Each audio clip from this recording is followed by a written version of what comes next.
Comic Timing Asterisk is member supported by listeners like you, Asterisk, at patreon.com/comic timing asterisk. We thank you very much for your continued support of the show. For as little as $1 a month, you get some behind the scenes access. This episode, you'll get some audio about roaches.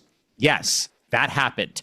As well as some manga reviews from Kris, some diaries from me, some other behind-the-scenes goodies here and there, and we thank you very much once again for your continued support of the show, especially as the Zoom bill is damn near due, and so is the hosting bill over at patreon.com/comic asterisk timing asterisk.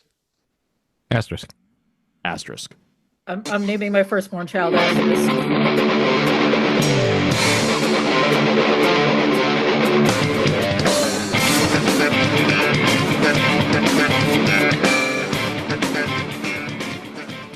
Hey there, folks. My name's Ian Levinstein, and welcome to episode 249. Wait, no, actually, welcome to episode 1 of the new Comic Timing. That's what it is. No. Never mind. Episode 249 of Comic Timing Asterisk. That's the last asterisk for now. You sure? No, I'm not sure at all. Do you want to just take another show's name, like they took another team's name? Do you want to be Comic Insider this week, or what? No. Although, once again, congratulations to Comic News Insider on their 1600th episode. My God. But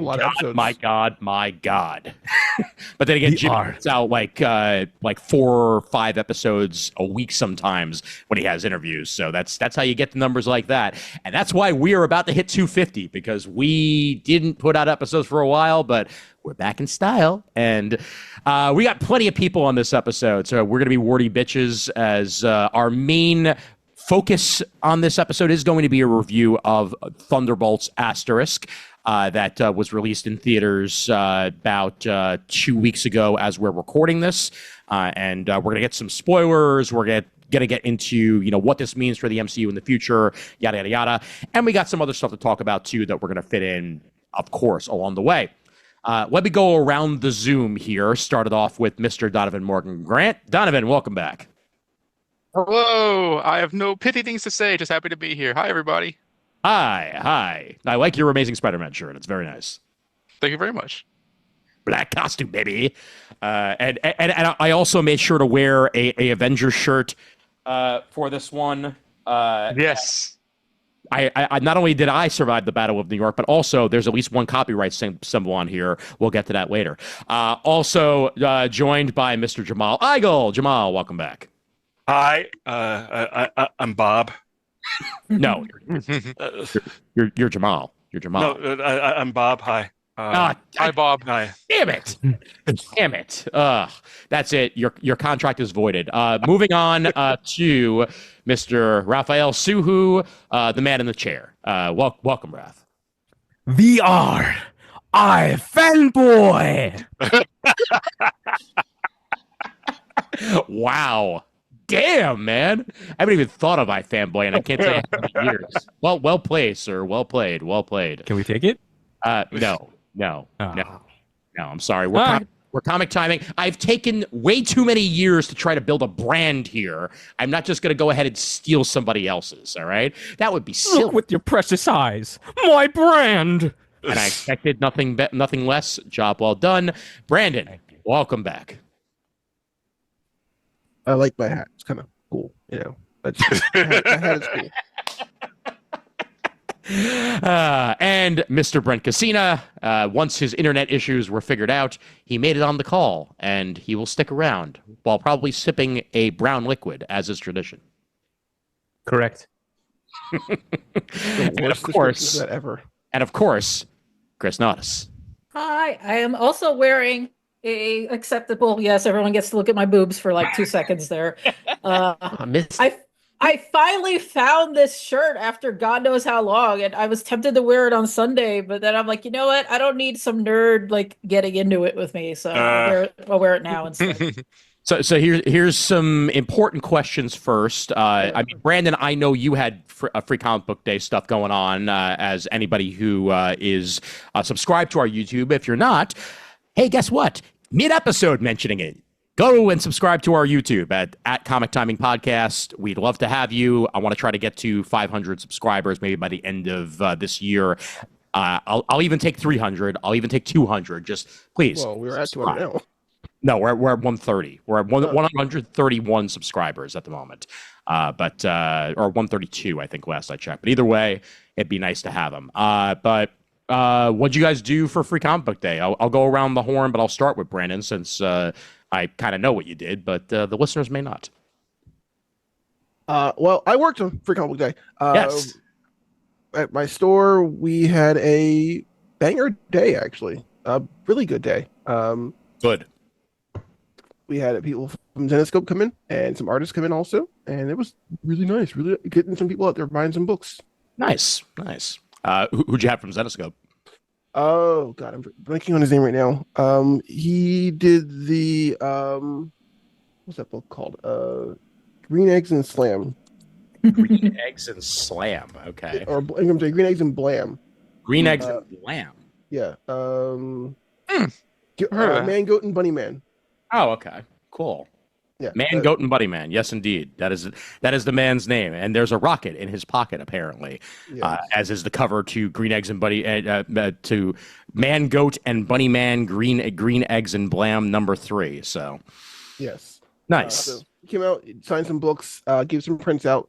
We had some cosplayers there also. We had a Bo-Katan come out for a little bit. Aw. Yep. We had a Darth Maul there also because it was also the day before May the 4th, which is nice. Yes. It was an incredibly nerdy weekend for various reasons, and that was certainly one of them. Anybody else get up to any Free Comic Book Day shenanigans? I took the kids. I'm retired, man. Specifically, that's just when I saw the movie. Yeah. Same here. I same. did actually do a little bit of work. I've actually kind of been avoiding doing any Free Comic Book Day events the last couple of years. It's kind of a logistical nightmare. Oh yeah.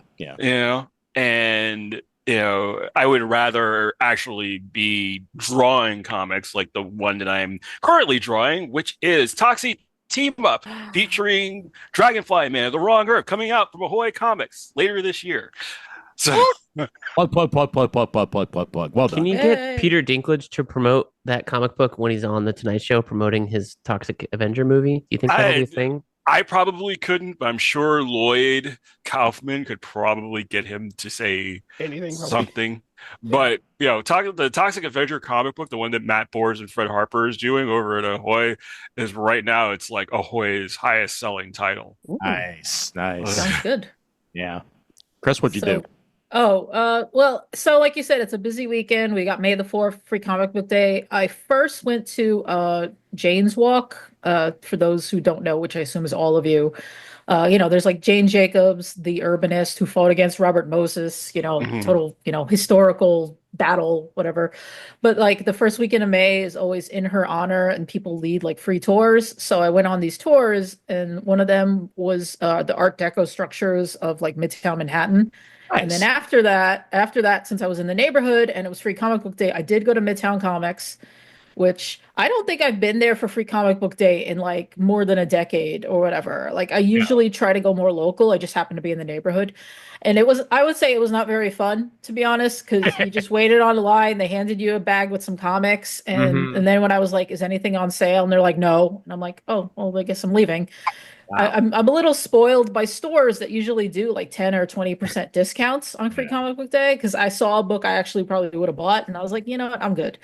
I also I don't love it. I understand why Midtown does it this way, where they just give you the bag, but I kind of like the stores, the smaller ones that let you choose. Oh yeah, absolutely. I mean, even like Montesey, when we used to go to Montesey, like it'd be nice to just like peruse their racks, and they usually had at least like a 10 to 20% discount. Yeah, if I checked the bag before I got on the subway and I found a few kids comics, all I really wanted were the kids comics because I give them to my niece. I mean, she's not reading quite yet, but she likes to look at comic books. Mm-hmm. She did read the title of one of the Pigeon books without prompting, and it freaked my mother out. Like they were in the library and they had never read like they hadn't read all of them, and she pointed at one and she goes, "The pigeon wants a puppy," and my mom was like, "What the fuck?" She's like, I was like, "Oh, you mean she like flipped her?" She's like, "No, she actually read the title. I've never read this one with her," and I'm like, okay. But yeah, I just wanted some kids comics, and luckily there were some in the bag. Otherwise, I probably would have gone to Monacy and picked up more because I just like giving her reading material. It's right.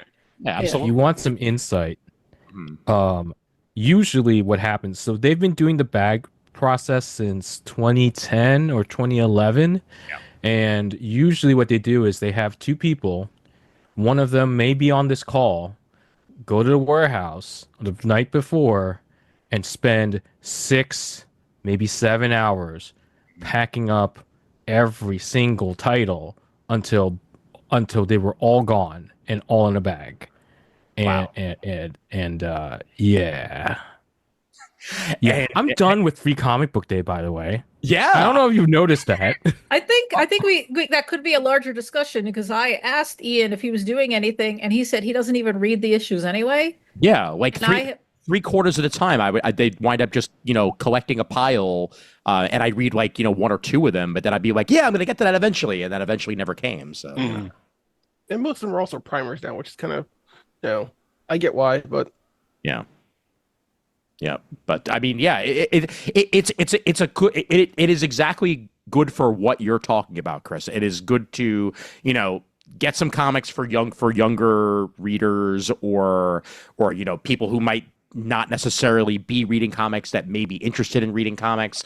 It's Right. in the door, but for quote unquote seasoned readers like us, not to sound snooty about it, like 3/4 of the time, it's stuff that's going to be republished or on the apps anyway. And yeah, they don't really need us. I'll be honest about that. Like, I get it that it's better. Like, because I remember it was what we were talking about when it started, and it was what 2002.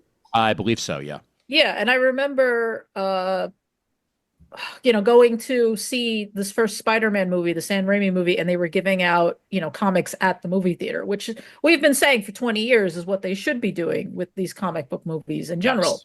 Yep. So like, I get that. It's just, I feel like I wish Free Comic Book Day did have something for like the regular fans, just for the festiveness. I don't need the free shit. I just want an excuse to celebrate comics. And that's what it was for me. But now I think since COVID, it's kind of died for all of us, to be honest. We're just like we just don't have the energy for it. Oh yeah. Yeah. And the fact that I really don't collect single issues anymore factors into that. Like I even stopped getting the like that special Marvel Unlimited Plus box. I'm a regular Marvel Unlimited subscriber because, like, sure, it was cool to get like the occasional like press event invite or stuff like that to be able to check stuff out. Like I remember back when Defenders came out, I was able to go to a screening of that because I was a Marvel Unlimited Plus member. But the box that they give is cool and all, but if you're not a actual single issue collector, it's a box of comics that you're just gonna look at and then It's always cool. that's it. Well, that's an interesting point Chris brings up because I like I mentioned I saw it. I saw Thunderbolts on Free Comic Day, and I noticed more than any time before they had a lot of swag there. They had T-shirts, they had Funko Pops, Good. they had like different kinds of things.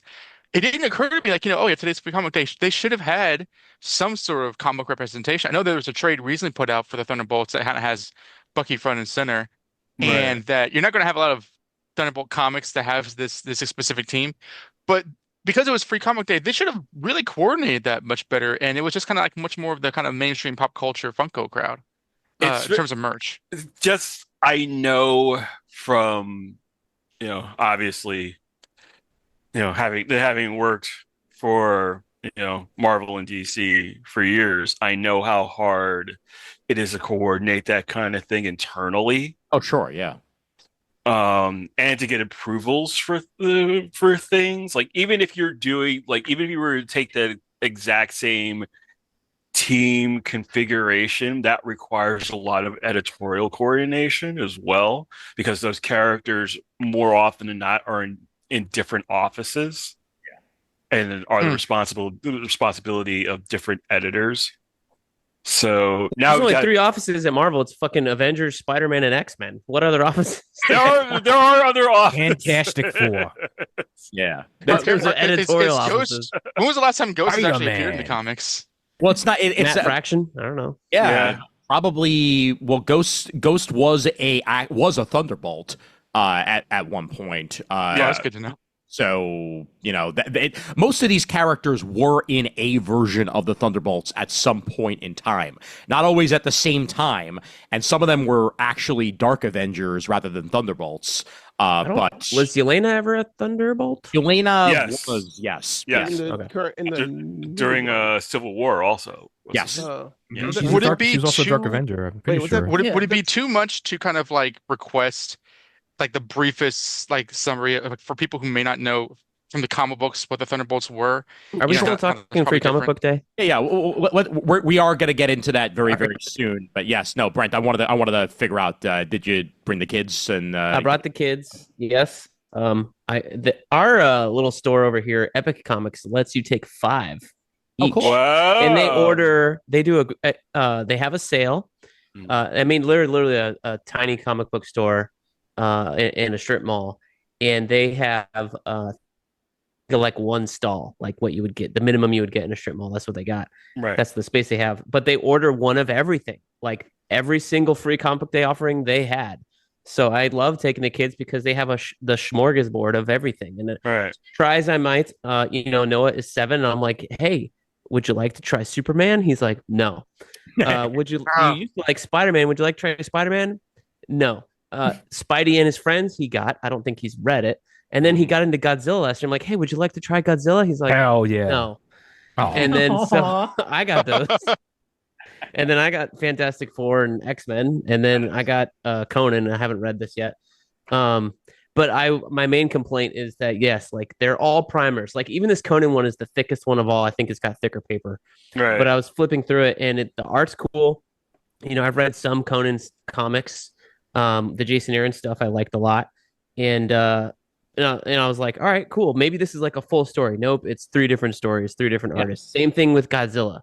Apparently, there's like 3 fucking Godzilla comics coming out from IDW, and they got So many primers Godzilla on comics. all of them. I'm like, Jesus, I'm like gonna buy them all. on our last previews episode, Brent, not only is there IDW's Godzilla, but there's also Godzilla comics over at DC and Godzilla comics over at Marvel. So there were Rich, yesterday I saw Black Panther versus no, like, that was Predator. But like there's a ton, we have like 10 Godzilla trades at our store. It's wild. there's like Godzilla versus X-Men coming on. The one I think I liked the most was FF and the X-Men one, because the X-Men's it's basically a primer for what's her face, Kamala's event, where she time travels throughout the X-Men universe and stuff like that. I'm looking forward And then the Fantastic Four one is basically like a little adventure with the Fantastic Four and some aliens.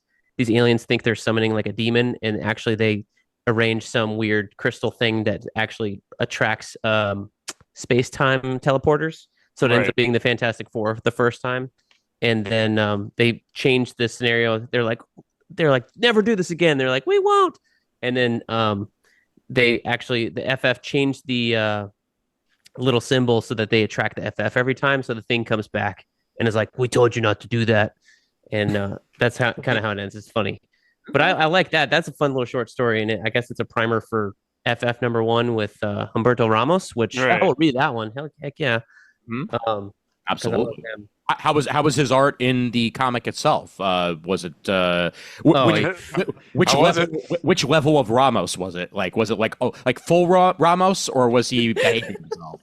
I mean, he's Ramosing, and I'm a fan of Ramos whenever he Ramoses, like we talked about. You didn't go full Ramos. I was gonna say. We looked at this last episode, right? And we looked at the preview image, and he's not going. This is like a 3/4 Ramos. Okay. It's not chunky, square jawed. Everybody we looked at this image. Sue has a real looking face, not a square. She didn't get, it's not full Ramos.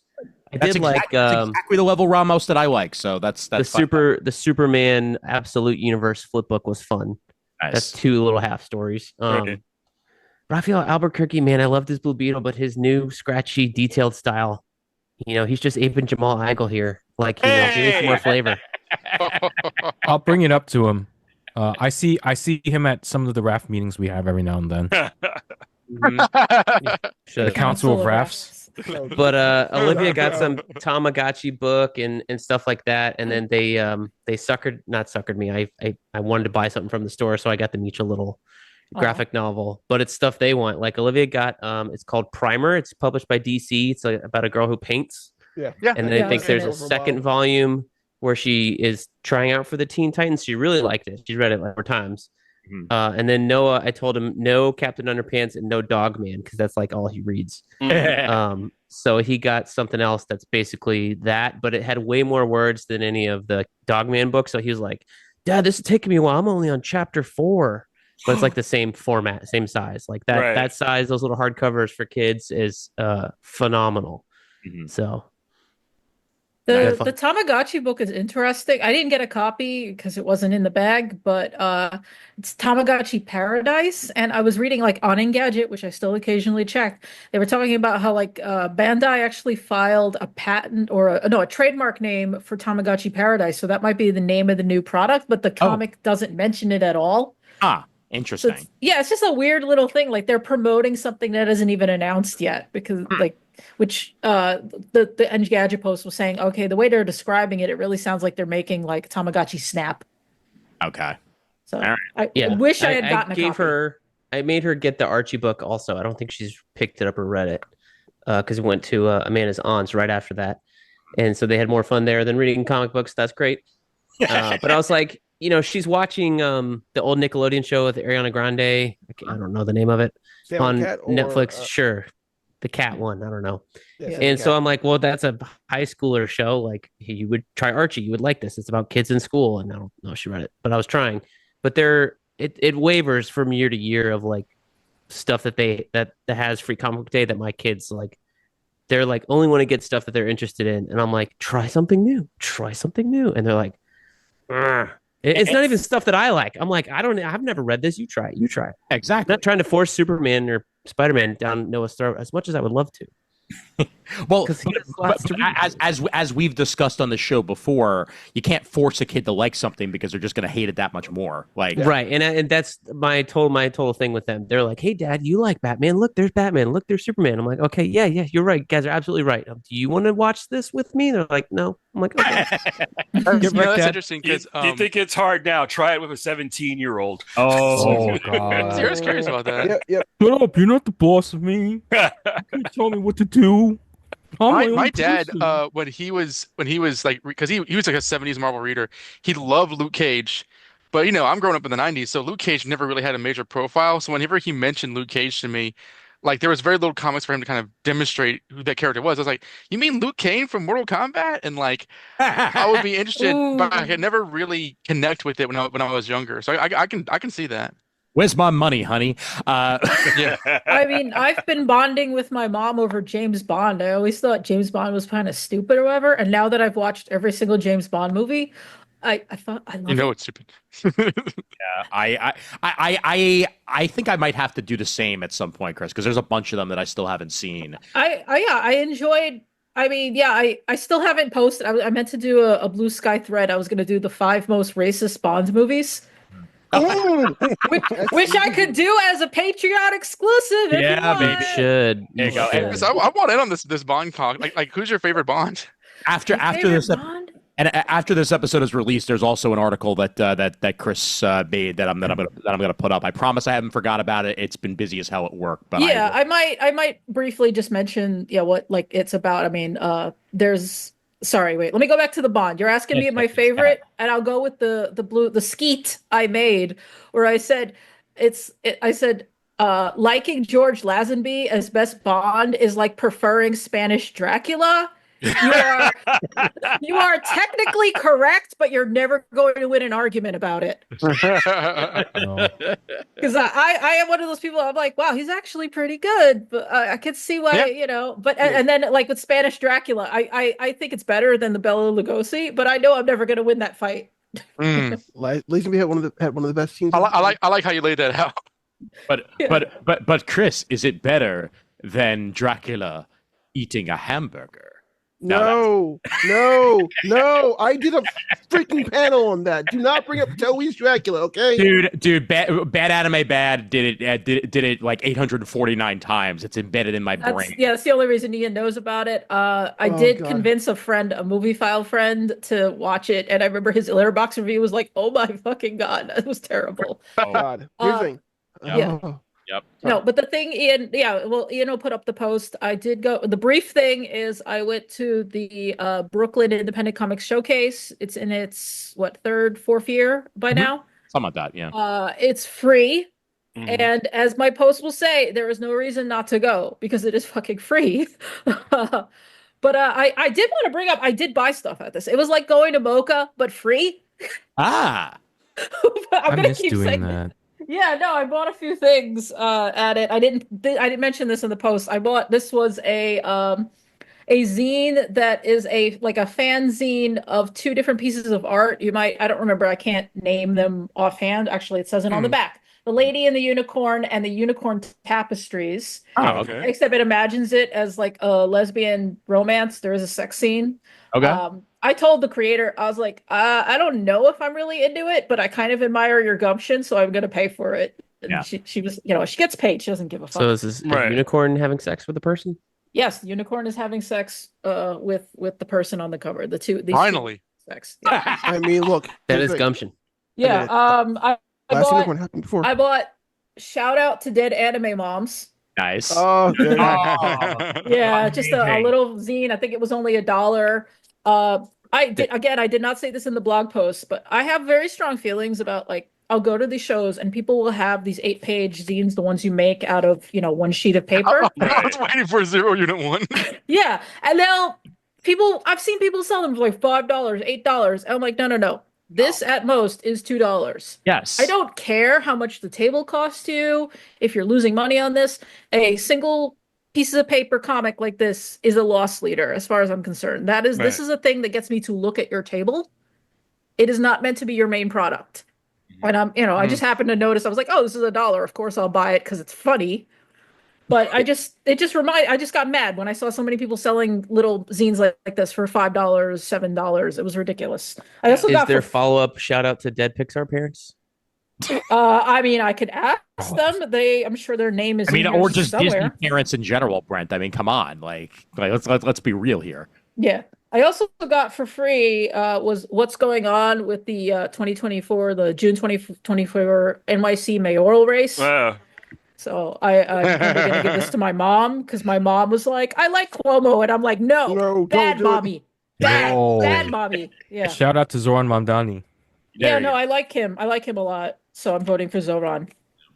So I'll bring up real quick. One of the reasons that I didn't go to Free Comic Book Day was also the fact that some of the books that I would have picked up, if they were even available at my local shop, because they're kind of so on getting in books like that, but were stuff that were canceled because of all the diamond kerfuffle. Like, for example, the book that Kris and I were talking a little bit about amongst ourselves, the Forgotten Marvels book that Graphics is going to be putting out. It was going to have a Free Comic Book Day preview, essentially, and I was looking to pick that up, but that preview got canceled. The book itself is still going to come out, but basically just focusing on Marvel characters that have long since been forgotten by time, and they're basically bringing them back into print. So that is very much ties into what we said about how, like, it feels like Free Comic Book Day is for newbies, which, I mean, it is. I'm not debating that, but that sounded like that preview would have been something for old people like us. Oh, absolutely. Right. We were talking about it. I would like to segue into Thunderbolts at some point, but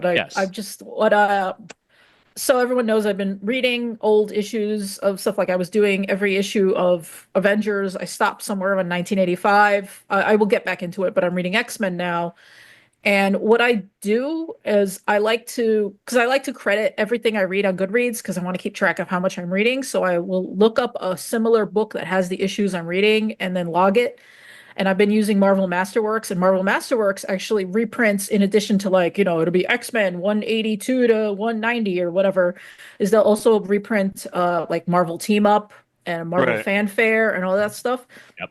So I'll read those, and it's actually been a lot of fun. But what I'm noticing is that's where all the gaps on Marvel Unlimited are. Interesting. Like Mm. I was looking for an issue of Marvel Team Up that was with Kitty Pryde. It might have been Kitty Pryde and Spider-Man, and it's not on Marvel Unlimited. They literally have like the issue before and the issue after, and they don't have that. That's weird. Yeah. You know, I'm looking for Marvel Fanfare. They don't have every issue of Marvel Fanfare. There's a comic called Marvel Comics that they do not have on Marvel Unlimited. Never mind that you can't even search for it, because if you type in Marvel Comics, it just gives you everything.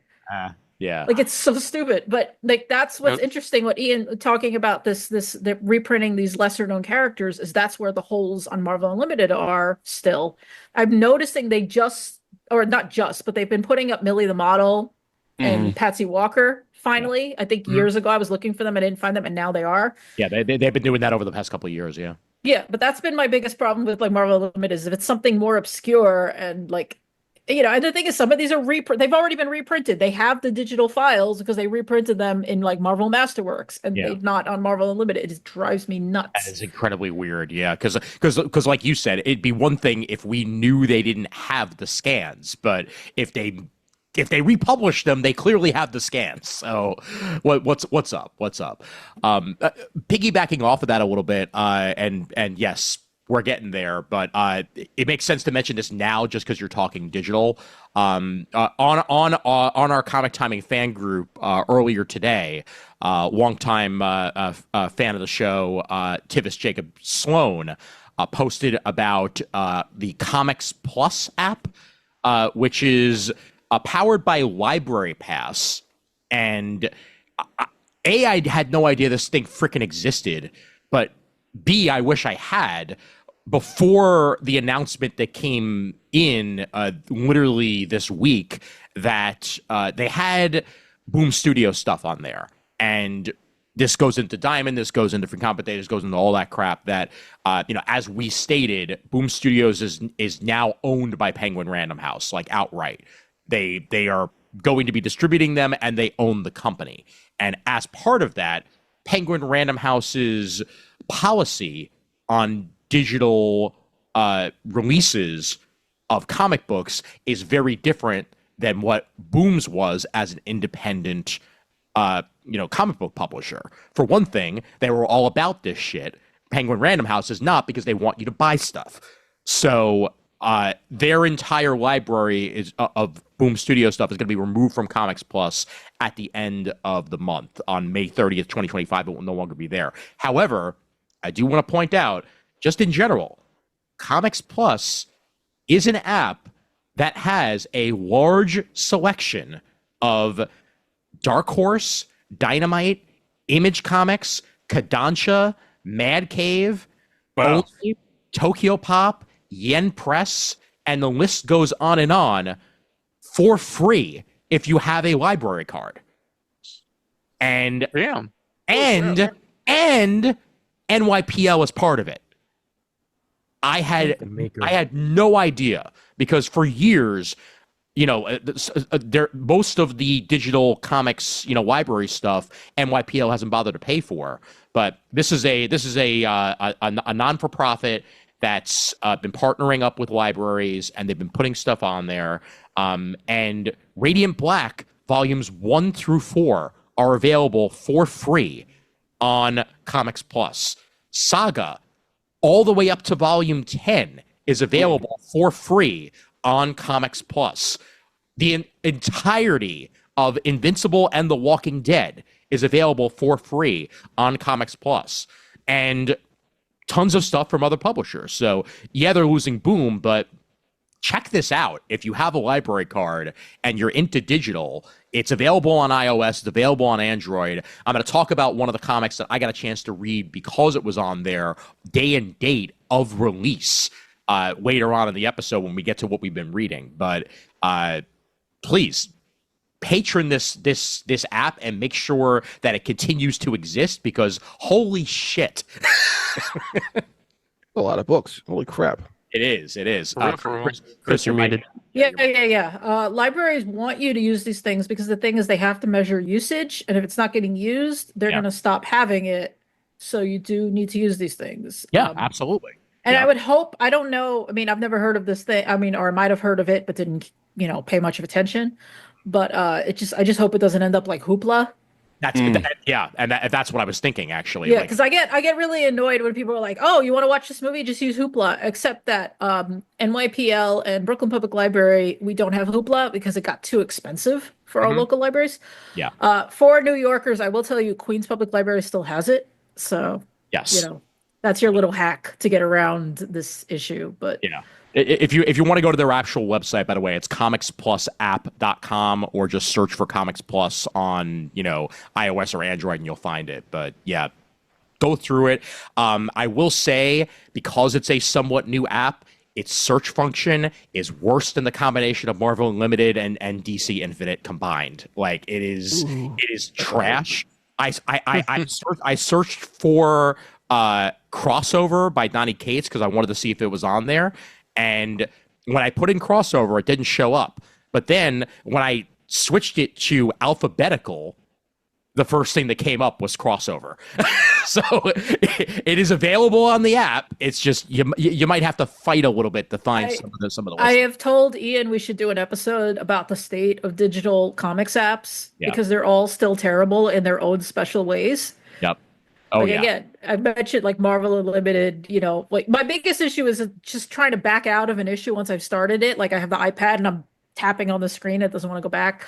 Yeah. Shonen Jump barely remembers what you've read. Search is trash in every single one of them. Like and I mean, I haven't even tried Kindle for reading comics since they killed Comixology. So I don't know what's going on there. I do, but only when I'm reading Brent stuff. But that's beside the point. But yeah, we'll definitely we can devote an entire episode to digital and that sort of stuff. But this was a nice preamble to Thunderbolts action for any of you folks who have not seen the movie. Guess what? You got some comic book talk. Now we're going to talk some Thunderbolts.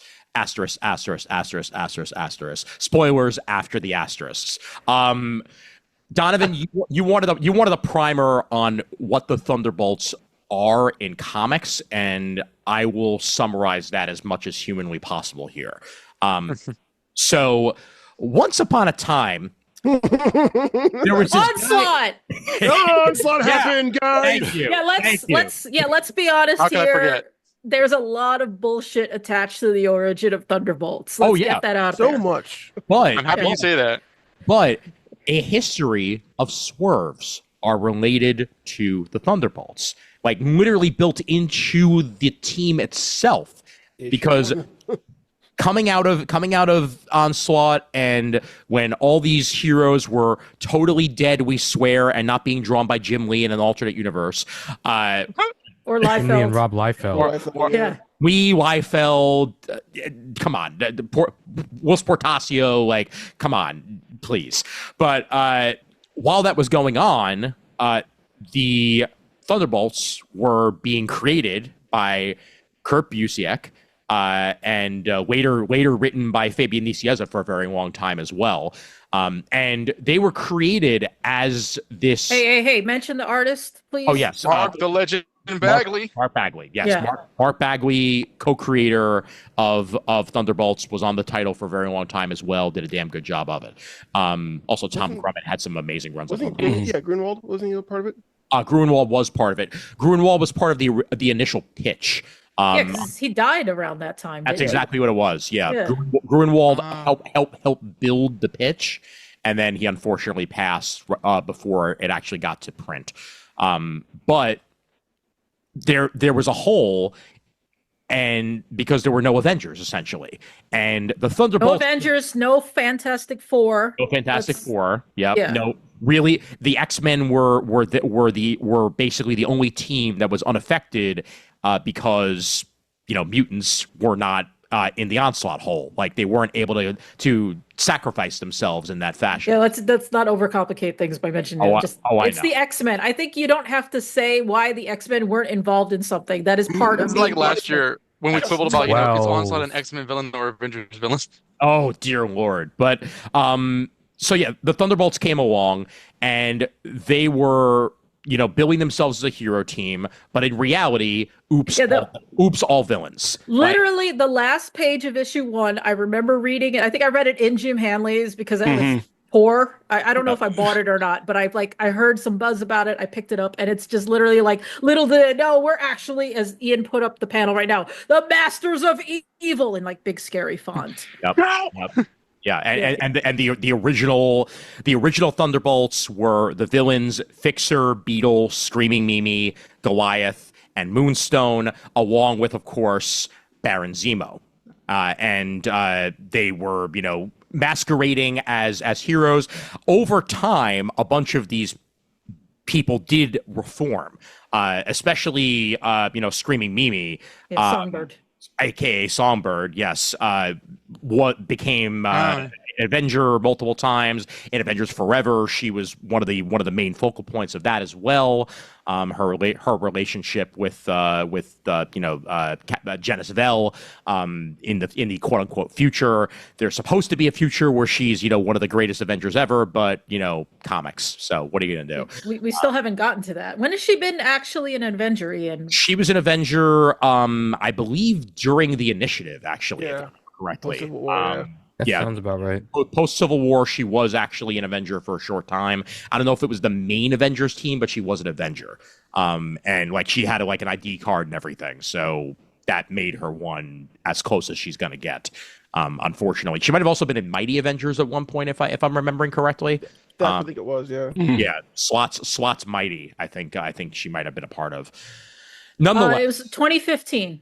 There you go. Thank no, you. because you know why I asked this is because I remember asking you once, and it might have been 2010 or something. I was like, "Has she joined the Avengers yet?" And you were like, "No." And I was like, "That's never gonna happen at this point." It feels like.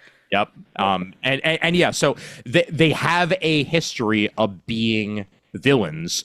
And some of them reformed, some of them kind of did but didn't. Others are Moonstone, and they God, I hate Moonstone. But well, you're supposed to. She's just a Bitka. She's a total bitch. Exactly, right. But not in the fun way like Emma Frost. Yes. There was also a time where the Thunderbolts were being written by Warren Ellis, and then eventually they themselves kind of became the Dark Avengers for a short time. I'm familiar with that, yeah.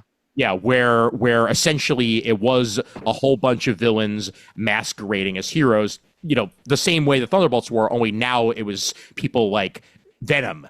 Well, they were official. That's just it. Yes. They weren't really masquerading. They had that official stamp of approval. And exactly. I would say Norman that's... Osborn. Yep. Yeah, which leads to Iron the Patriot. most... one of my favorite panels of all time, one of the most homoerotic things I've ever seen was Norman Osborn watching Namor take a shower. Oh, yes. This is from that era. That's in this. Yeah, He was studying his weaknesses. It's a crossover with Uncanny. Yes. Uncanny. Yeah, that was the Utopia. Them going after Utopia. But it was a Deodato panel, full page spread. Yeah, please let me see this. Oh, yeah. Can you pull it up? Yeah, pull it up. I will bring it up. Yes, I will bring up the shower scene. We are not allowed to move on until we see again one of the most homoerotic things I have ever seen. Well, you say like Venom. That was like the Matt Gargan Venom. It was Doc Ken as Wolverine. It was Bullseye as Hawkeye. Yep. Yeah. And there's a Spider God. Was Moonstone acting as Marvel then, or no? Moonstone was Captain Marvel. Yes, correct. Yeah. So This This is the fraction run of Secret X-Men. Invasion, maybe. here we Yes, go. post Secret Invasion. Yeah. Yep. That is the scene. It was Dark X-Men. So it was Paul Cornell and Leonard Kirk. That tracks so much now. Yep, exactly. Yeah, that's why I said that era, because I always conflate it with either Dark Avengers or Thunderbolts in my mind, and I think you've corrected me. Like, no, it was actually in the issue of Dark X-Men. Yep, and this was a time when Norman Osborn was high up in the government Hammer. power Hammer. with Hammer. His Hammer. Yeah. He replaced Tony Stark. And what did Hammer stand for? We'll get to it Nothing. eventually. Yeah, this was peak Victoria Hand. Yes, era it for was. me. Oh God, I love Victoria all about Hand. Her. All about her. Jeez. I liked her when what's her face first. Julie Louis-Dreyfus first showed up. She had the purple one, and she was like Victoria Hand. And then they're like, "We're gonna give you the Nick Fury girlfriend name that no one remembers." Because Victoria Hand was on Shield and they killed her off. Yeah. Oh yeah. Oh, that's That's right. why they She was- completely wasted the character. Like that she was count, one of my though? favorite from that era. It does and it doesn't, Brandon, but I think they just wanted to use a character they hadn't used yet and just, put the template on there. It wouldn't be the first time they've done that in the MCU. 100%. So that's what they decided to do. They always do it. Yeah. So with the Thunderbolts, asterisk, in the MCU, I feel like we got a lot closer to the template of the Dark Avengers era of the Thunderbolts. Can I get going on this? Yes, here? you very, very much can. So after watching the movie, there's a lot to talk about here. We're going to get to all of it, but what I thought was interesting is that in some ways this was one of the most comic accurate in the sense of context. Like each storyline, like in whatever company you're for, like the comics, if they're in a universe, they exist within a specific context. And the Thunderbolts were born out of the context we just described, where there was this big gaping hole of heroism in the Marvel universe. Yep. And right now that's been like the crisis in the MCU, is that the Avengers kind of don't exist, even though they should, they just don't. And that's what like this movie is like these people end up having to step forward into the role because again there's this big gaping hole, and it maps so cleanly onto it because they end up taking over. And now we're getting the spoilers. They're taking over the headquarters, the former Avengers Tower. And in the comics it wasn't it the Four Freedoms Plaza that they took over? Yes, it was the Four Freedoms Plaza. Yeah. Yes, it was, yeah. New Avengers. Yeah, so there's like that. Sorry, I'm suddenly blanking out. But yeah, like it just maps so cleanly. Like again, you're having this crisis of heroism, and they just map so cleanly onto that. And if you go with the Dark Avengers era as well, Sentry was a member of that team. In the Dark Avengers era of the Thunderbolts, like they were masquerading as heroes at that point. But this one's interesting because like you get that template, but I feel like you're also getting the redemption arc that you got with the original Thunderbolts, and those of like Songbird and the like that are trying to find meaning in their existence and may actually wind up taking this hero thing for real. Whether or not every single member of this Thunderbolts in the MCU are going to wind up doing that now that they are, again, spoilers, new Avengers, whether or not they're going to actually embody the Avengers in mind, body, and spirit while they're doing what they're doing remains to be seen, and will certainly be seen in future movies. Well, isn't it depends on what you think the Avengers are supposed to be. Right. Again, as someone who's been reading every issue and just watching them go through their bullshit, as I've been calling it, like sometimes they do seem larger in life and really heroic, but there are issues where they're just really flawed and disgusting. I say disgusting because I just reread Avengers Annual number 10, the first appearance of Rogue, the issue where we find out about the bad things they did to Captain Marvel, or she was Miss Marvel, and I mean, we're also, mind you, we're setting up for that conflict of, I think, what doesn't being an Avenger mean? Right. Yes. Because which they've talked around quite a bit, because there's a lot. I think ever since Avengers, the film was a huge hit, the MCU has been really navel gazing with the whole, you're an Avenger now. Oh, you're an Avenger now. I'm an Avenger. And and I think that there was a line in, I think it was Hawkeye where Yelena's like, what does that even mean? Like, what is that supposed to, oh, you're just automatically a good guy no matter all the bad stuff you do? Yeah. And it is an interesting thing just to kind of delineate, between the groups at this point, because you have this common thread of misbegotten misfits forming a team, which did start out with the original Avengers when Bruce Banner said, we're a time bomb. It is. I won't go back to Kris, but that is kind of like a favorite refrain in the MCU in regards to kind of setting up the new main group. Yeah. And piggybacking off that a little bit, I'll just one real quick here, Brent, is that in that way, the template for the Thunderbolts as Avengers makes sense, because nobody really liked each other when the Avengers first started out. Like, there was a lot of conflict. And yeah, Civil War happened partially because Captain America and Steve were work friends.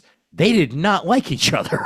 They're not friends. Steve and Tony. I mean, Steve and Tony. Steve and Tony, Yeah. yes. Yeah. The the parallel with the New Avengers and calling this Thunderbolts team the New Avengers is funny because literally at the end they're like, we just punch and kick stuff. And if you look at the cast of New Avengers, you've got people who basically punch and kick stuff. You've got Luke Cage. Yeah, it's super like basically strong, but he punches stuff. These are all like street level characters. Yeah. Yes. Yeah. Ronin, Wolverine, Captain America, Iron Man is the only one that can fly at the time, and Sentry's barely in it, and Spider-Man, swings and punches and kicks stuff. Like that's it. Yeah. So I do like the fact that they kind of drew that parallel to the comics accurate New Avengers team. I thought that was neat. And That Chris, was one of the saying, coolest twists they've done. they filled a big gap in terms of the Avengers in the MCU, and I was going to say this movie filled a big gap in the MCU because it had heart and character, which the Marvel movies have been missing for a long time. Yeah. But I also, really appreciate the fact that the resolution had nothing to do with violence. Yes. Yeah. It was all about dealing with mental health, with dealing with trauma and trying to heal from trauma and trying to embrace the fact that, we're all flawed. We're all fucked up, even if we're superheroes. Like, it's an entire movie about depression, basically. Oh, absolutely. Specifically suicidality. Yeah. Again, I have really strong feelings in this movie. As what I said to the group, like as soon as I got out of the movie, I think I saw a 2:30 screening of it, so I was done by like you 5. went on like Thursday, didn't you? I usually just look at the Alamo app and I see what screenings are available, and it's always like the one in the middle of the afternoon because right now I'm not working full time, so I can go. Brent, if it makes you feel better, once I have a full-time job, that's fine. I was just like, man, I remember it being Thursday. I was like, you have this open on Thursday, but then I was like, wait a minute, it's in the afternoon. Yeah, okay. Even when I have a job, I try to go on Thursday just because I want to avoid spoilers. For Chris, for us less literate people, use this word in our chat. What is suicidality? Suicidality is basically what people also call suicidal ideation. But I would say ideation is more active. Suicidality, I would say, is just that constant feel. Like it is a mental illness in itself. Yeah. I'll be honest and say, it's something I've been struggling with since I was a kid. It fucking sucks. I know I don't talk about it much, and I probably should because I think we need to normalize it. And that's why watching this movie was a goddamn revelation because it's a mainstream blockbuster level, triple A, like a huge movie, and it was dealing with it. And you could say maybe it is a very simplistic view of it, but again, it's a blockbuster made for the masses movie. So I wasn't expecting anything more complicated. I think I really loved this film more towards the end. I thought it was fun enough in the beginning, but once it got to the end and you're in Sentry's void and stuff like that, and quite the ending part that I really loved was like this movie's quite literally that the problem that people, or one of the problems people have with depression, suicidal thoughts, whatever, is that they're constantly beating themselves up, and that is the climax of the film where Bob is literally beating himself up, and the more he does it, he just becomes like darker and darker, and he's turning into that void. And then the solution to that problem is quite literally him realizing that there are people around him that love him and want to be there for him, but he has to like acknowledge that reality to then snap him out of that trauma state or whatever it is. And I thought, like, it seems kind of cliche in terms of like comic book movies, right? You're in somebody's head and you got to literally pull them out of it or whatever. But the emotion and message behind it and the way that they used it visually, they used the Sentry. And I listened to Paul Jenkins talk nonstop on Word Balloon this week with John Suntress, and he was talking about the depression angle of it a lot. And the drug, his angle of it was like, he's an addict, he's an abuser of drugs and stuff like that. So you can go listen to that nonstop. But I literally loved the fact that this was they used it quite literally to push that message across. And I feel like this movie's gonna affect a lot of people. You know what I mean? Yeah. And maybe not people that suffer from these types of things. I don't know if that's too intense for them. That's or what things I like was going to get into that, Brent. But if you let for me, yeah. sorry, but for people that don't or have a hard time relating to people that do, and I'm probably one of those people. This is something I tell my wife a lot. Like, hey, I need information on this stuff. You have to educate me because I want to be there, but you have to tell me these things that you're thinking or something that's going through, or because I'm lucky enough to not have had a bunch of those experiences, I guess. So to me, that was really affecting. So I think the more people that get the message might be the people around you if you're going through some shit. And I think that was really positive and really cool to put out in the world. So yeah, I really love the ending of this movie. Yeah. So what I was going to say is as a person with those issues that so an example I'll give is like, so I have a friend, Ian knows who I'm talking about, when I say this, but sometimes he'll say to me like, oh yeah, this week I felt the call of the void. And when I watched this movie, and like I know exactly what he's talking about when he says that. We never even had to have an agreement like, oh, this is what we're going to call it. Like we both understood immediately what he meant by that. And then I watched this movie and I see this, and I already knew like about the Sentry in the Void from reading the comic, but mind you, in the comic, I don't think his issue is explicitly depression. It's more that he's like schizophrenic and he has DID, dissociative identity disorder. Right. But when I realized they were using like the void, the literal void from the comics, also to represent his suicidal ideation, I was like, holy shit! Like whoever wrote this movie definitely gets it. They understand. Like, I make jokes sometimes. I call him Kevin, like suicidal ideation, and like I'm like Kevin came downstairs today and he was being a dick. And I think the movie put that into like a physical form. And I think it might actually speak to a lot of people with mental illness because that's what it feels like sometimes. Right. It's just a dude who's just a dude or a lady. I don't know what gender your fucking, suicidality is, but sometimes it just comes and decides to just be an asshole.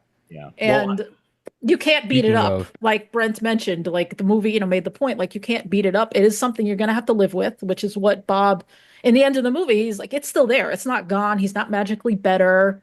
He has friends now and it helps him deal with it as opposed to being a magical cure-all, which is realistic. Like it doesn't just go away. It's something you live with your entire life.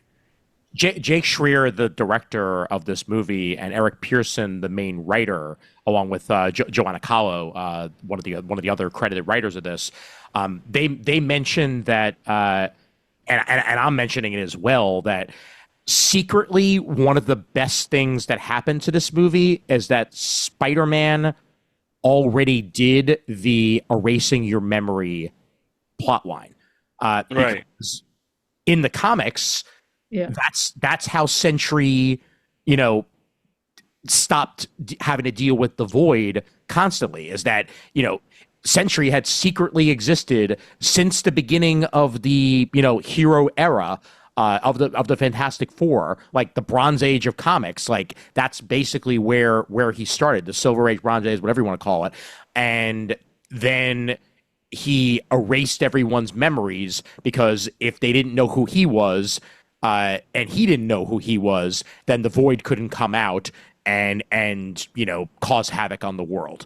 And Spider-Man making the entire world forget who he was is the reason why they had to pivot and go a different route with the Sentry here. And I personally believe this was the right choice for this because it grounds the character so much more to have it be the mental illness factor and bipolar depression as well. Like it at least to me, like that's what it read as more than anything else, especially after he gets out of it and then literally doesn't remember anything that happened while he was in that state. Like that is the manic depressive nature that can be associated with those sort of situations that people unfortunately have to deal with, is that, when they're manic, they snap out of it and they're like, oh God, I did that. And then they have to deal with it. And, when they're properly medicated or when they're, when they're in therapy or when they're around, the right people and they have support and they have a support network and they have a support system, then they can function. and that's where Bob is in this movie. When he is around the wrong people, when he is unhinged, it is a very bad situation, and the void is there, and he has to deal with it. And it's so beautifully done and executed in this film. And going back to previous Marvel movies, the reason why they've succeeded is because Brent said this earlier, it's all about the characters, and it's all about getting to know them. It's all about getting to know their flaws and understanding that they're not perfect people. And Bob is far from perfect. Right. And we see that even when he's Sentry and he's literally the perfect man. No, that's a facade. Even he's uncomfortable with it. Like, if he wanted to take it as a metaphor, like, even he knows he's putting this mask on and he knows it doesn't fit properly. Yeah. And there's only so long that he can keep this bullshit up, you know? Yeah, it's like, did you dye your hair? And he's like, yeah. He's like very unsure about the decision to dye his hair. That's all he could talk about for the next 10 minutes of the movie is the hair, you know? And but going back to, like, it might not be the strongest movie, but going back to Avengers Age of Ultron, one of the best things that about that movie was the relationship between Black Widow and the Hulk, and how she was there to, you know, sun's getting real low to, you know, to get him back to where he was as a center. And Thor did it better. Thor did it better. Sun get real low. Punch. I would also say, like, I know everybody's mixed on Brave New World, but the fact is that at the end of that, Sam Wilson defeated the Hulk with the power of empathy, as opposed to just beating him up. Like, I mean, I feel like he that could movie, never do. Yeah, that movie is a real mess, because I believe that gem of it is actually really good. The fact that he spends the movie, he's like, oh man, maybe I should have taken the super soldier serum.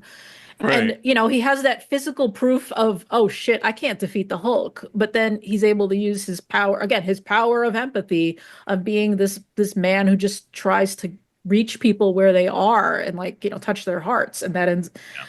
I liked that movie. I know it wasn't great. I liked it too. Yeah.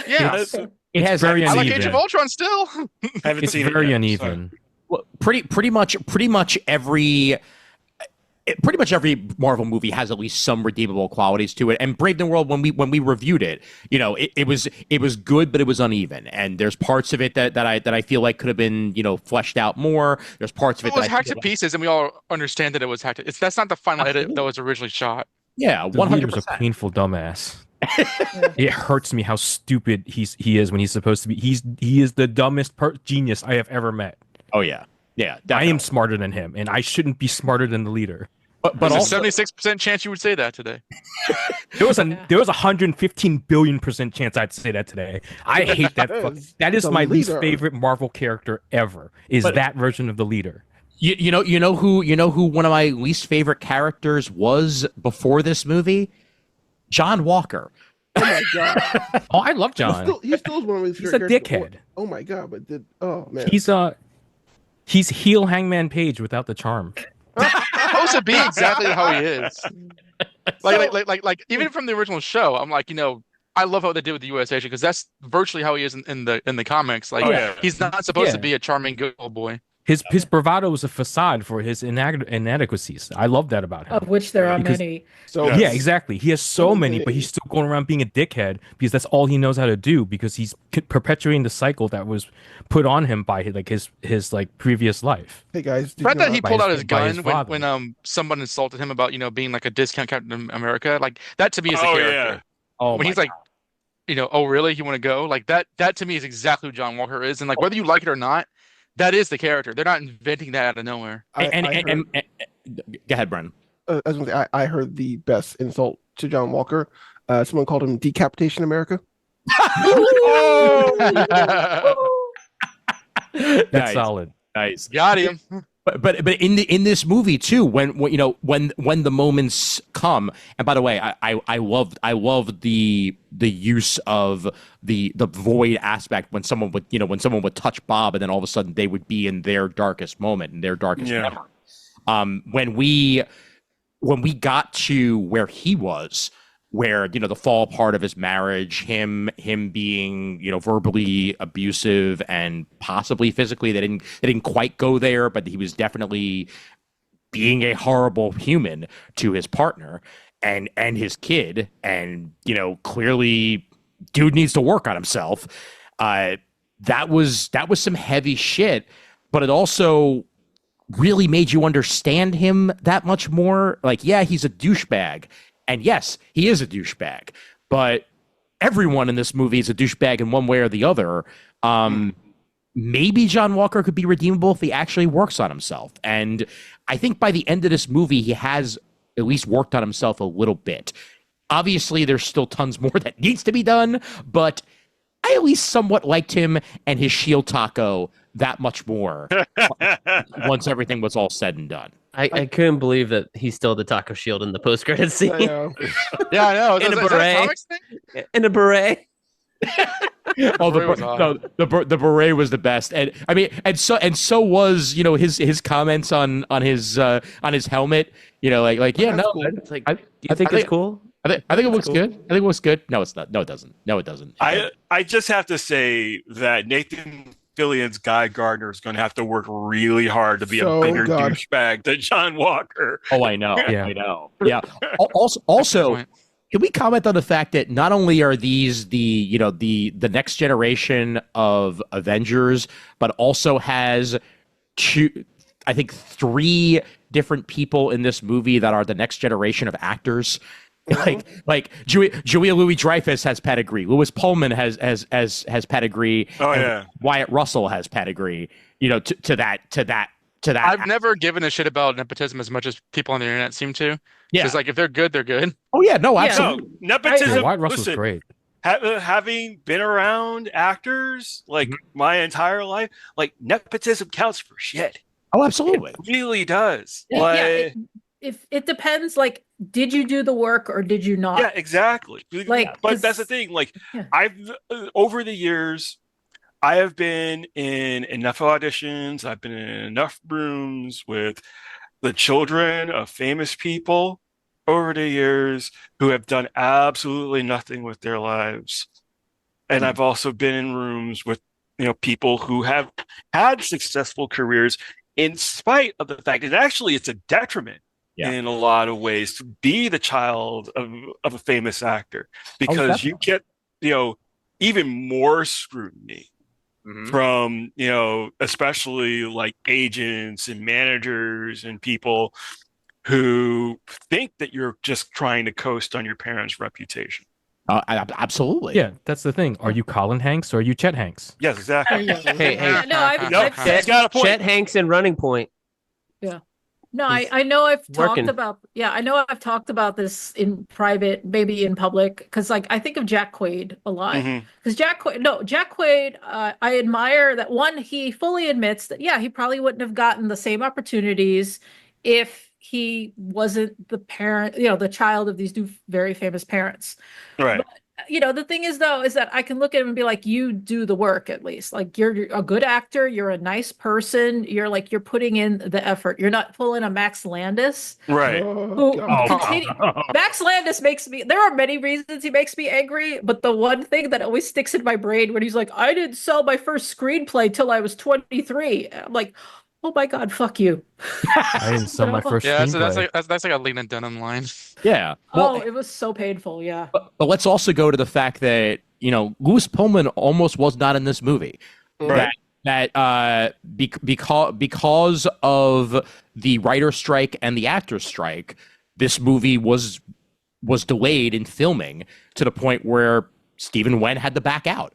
Stephen Wen came damn close to being both Invincible and Sentry. Right. Is it Yun? Stephen Ewan. Stephen Ewan. Ewan. Yeah. But He's Was anybody else trying- getting like Matt Smith and Tom Holland had a baby vibes from Louis Pullman? oh my God, yes. He has very smooth face. It's very weird. He was. He has no lips. He no lips, and like his eyes are always like that perpetual like French Stewart kind of close a little bit. I'm like, are you just? Is that how you look? In Top Gun Maverick, his call sign was also Bob. Yeah, he wanted the name changed. He's like, do I have to be Bob in this one? They're like, unfortunately, that's the name from the comics. You just gonna have to live with that. Which Yelena said like 30 times in a single scene. Where did those No, abs Bob, come turn around, from? Bob. This way, Bob. It's Were like, those abs born in the lab too? Yes, they were. Yes. Can I just say that maybe like having the baby face might be partially why Yelena's so nice to him, because he looks like a little baby doll and you want to take care of the baby doll. But he also looks so much like his father. Yes, he does. Yeah. But he also kind of has a Michael J. Fox personality and atmosphere. he looks to me like the Charmander evolution of Tom Holland.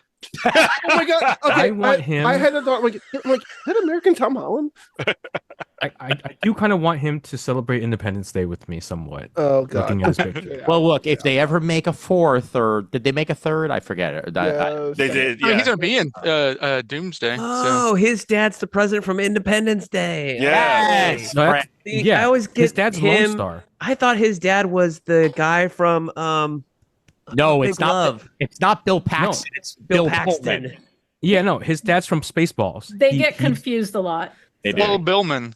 Yeah. Yeah. The- In fairness, Paxton and Pullman do get confused a lot. Right. Which, side note, we don't really talk about Star Wars here, but I don't know. I don't know how many people have been watching it, but they couldn't get Jimmy Smits to be Bail Organa again, so they Yes. got Benjamin Bratt, Yeah. and I'm like, it's the same picture.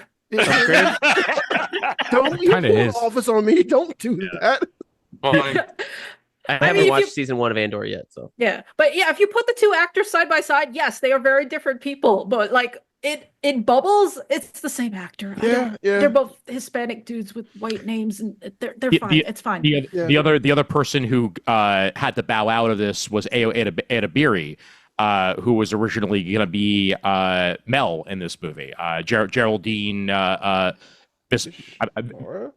Bishwan. The assistant. Yeah, Millennial of the Geraldine movie. Swanson was basically took over that role, and they're like best friends in real life. So like she basically like almost like she didn't quite do her a solid, but like she just Had her replaced blessing. AO and had her blessing, and I think she was great in this movie. dude, that she was that great in an- this, and she was great in Blockers. If you've seen that with Oh, John Cena, I love Blockers. Yeah, that's a damn good movie. the movie they can't call Cock Blockers because that's actually what it's about.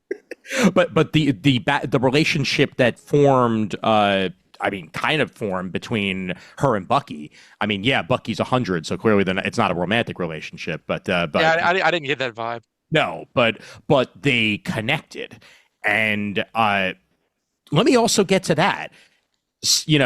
Congressman Barnes, From Brooklyn. from The That waste. lasted for like a cup of coffee. Yeah, we saw that they were leading towards this in Brave New World, and here we are in Thunderbolts, and it actually happened.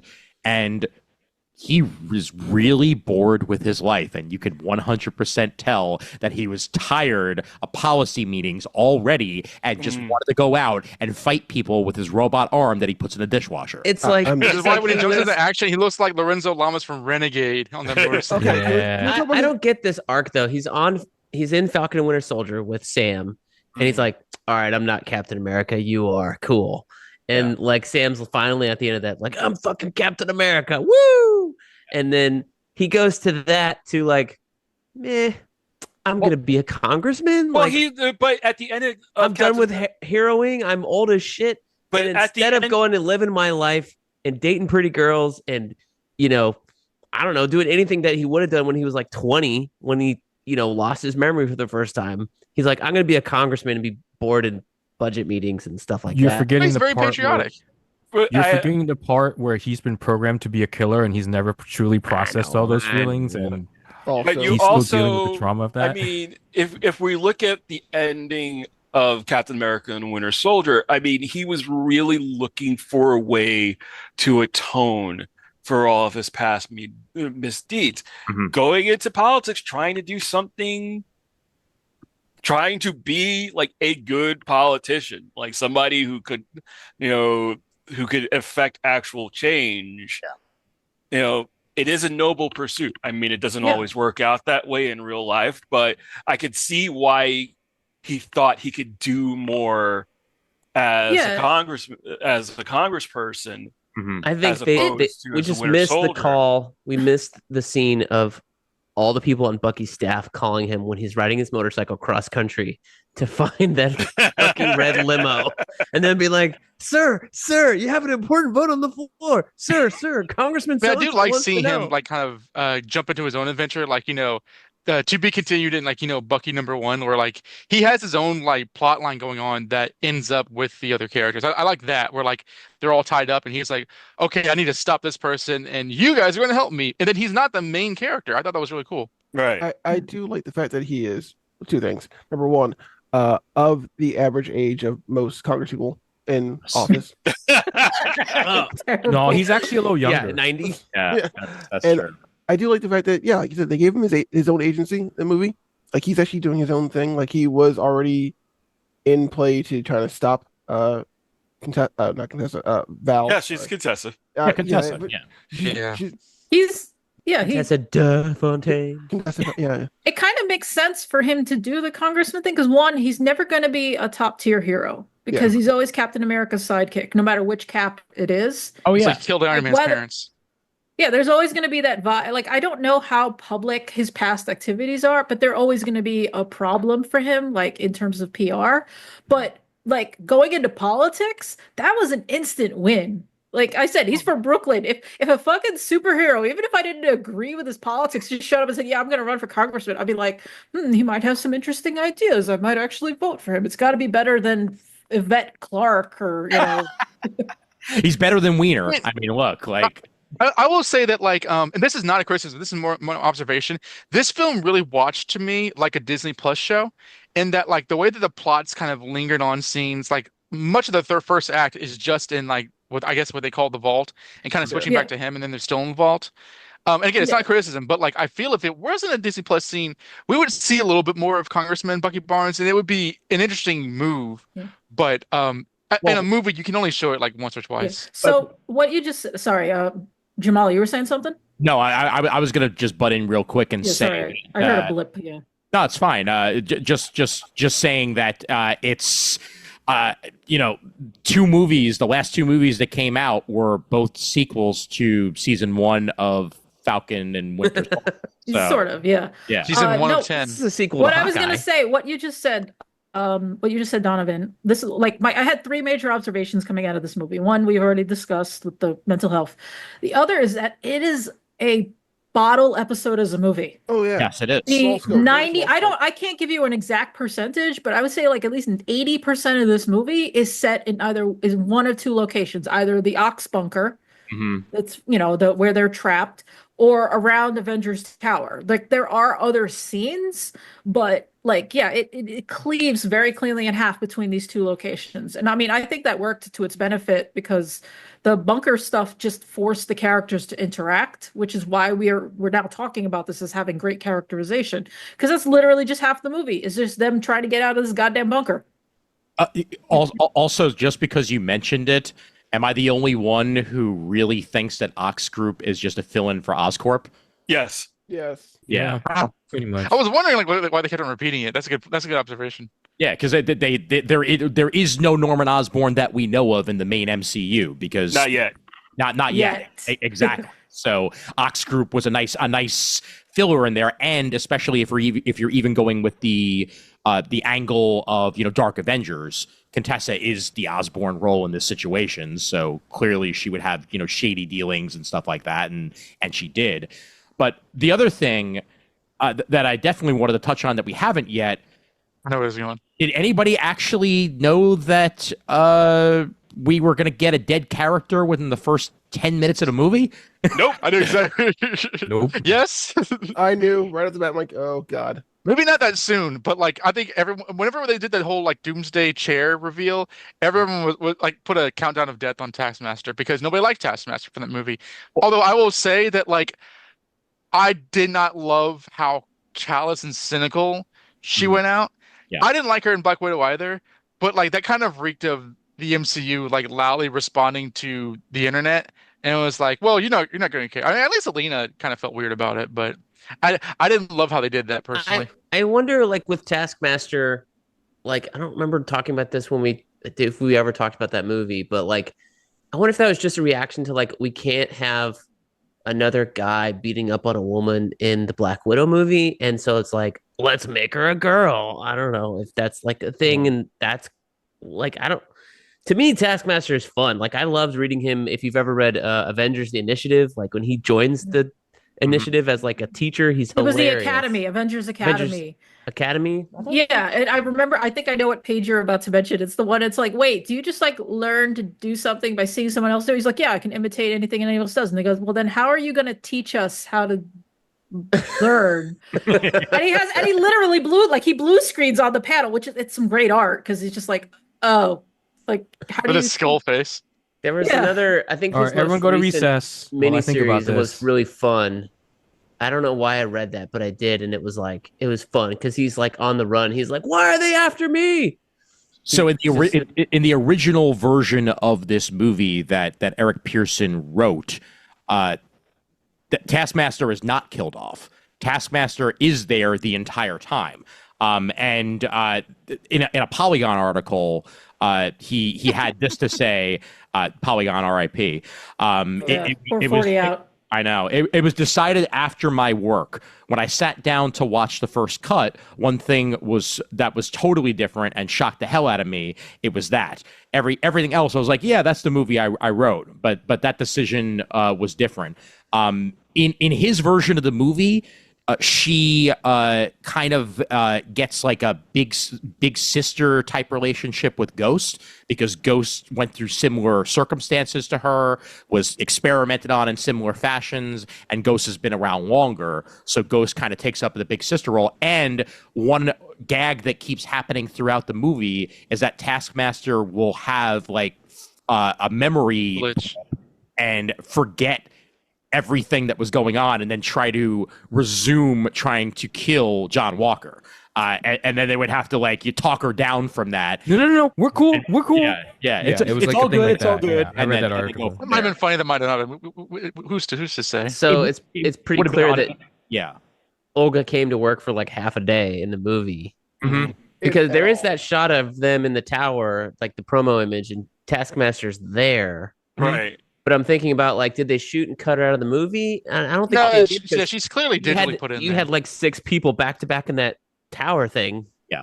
Working their They- way up slowly. Like there was no gap that they digitally erased Taskmaster. They made the decision that they wanted to make it seem like anyone could go at any time, and they chose Taskmaster. I think that hearing about that storyline, while it's cute, it's also the least interesting of all the storylines that could have potentially happened in this movie. And Sentry has the memory loss problem too, so Well- you can't have two characters with the same problem.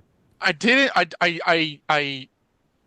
want to throw a stink bomb on this because I know everyone loved the movie, and I enjoyed the movie too. I mean, the movie gets a thumbs up from me, but I'm not as high on it as like I know Ian. Ian is like Ian said, this is easily the best since Endgame. I don't think it is, and one of the things I think kind of holds it back is that there's a lot of great characterization, but I don't think it's equally distributed.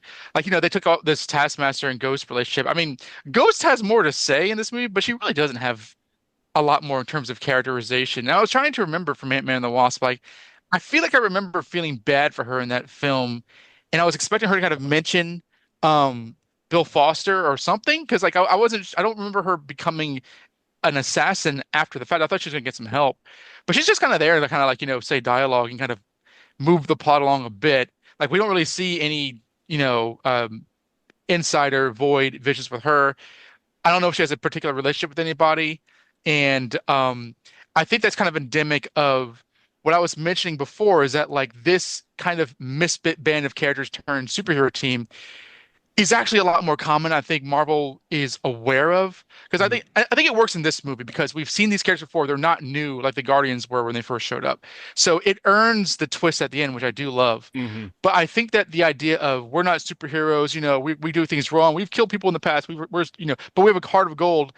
I was kind of sitting there like, I really feel that like they're saying it as though this is new, and this is to me a bit of the Marvel fatigue that like these characters are not so heroic that they are not self-aware of themselves, even though they're not self-aware of this one thing. Because there's a lot of like the reflexive Marvel insincerity, like, oh, that's a good speech or whatever, which he did in the last movie.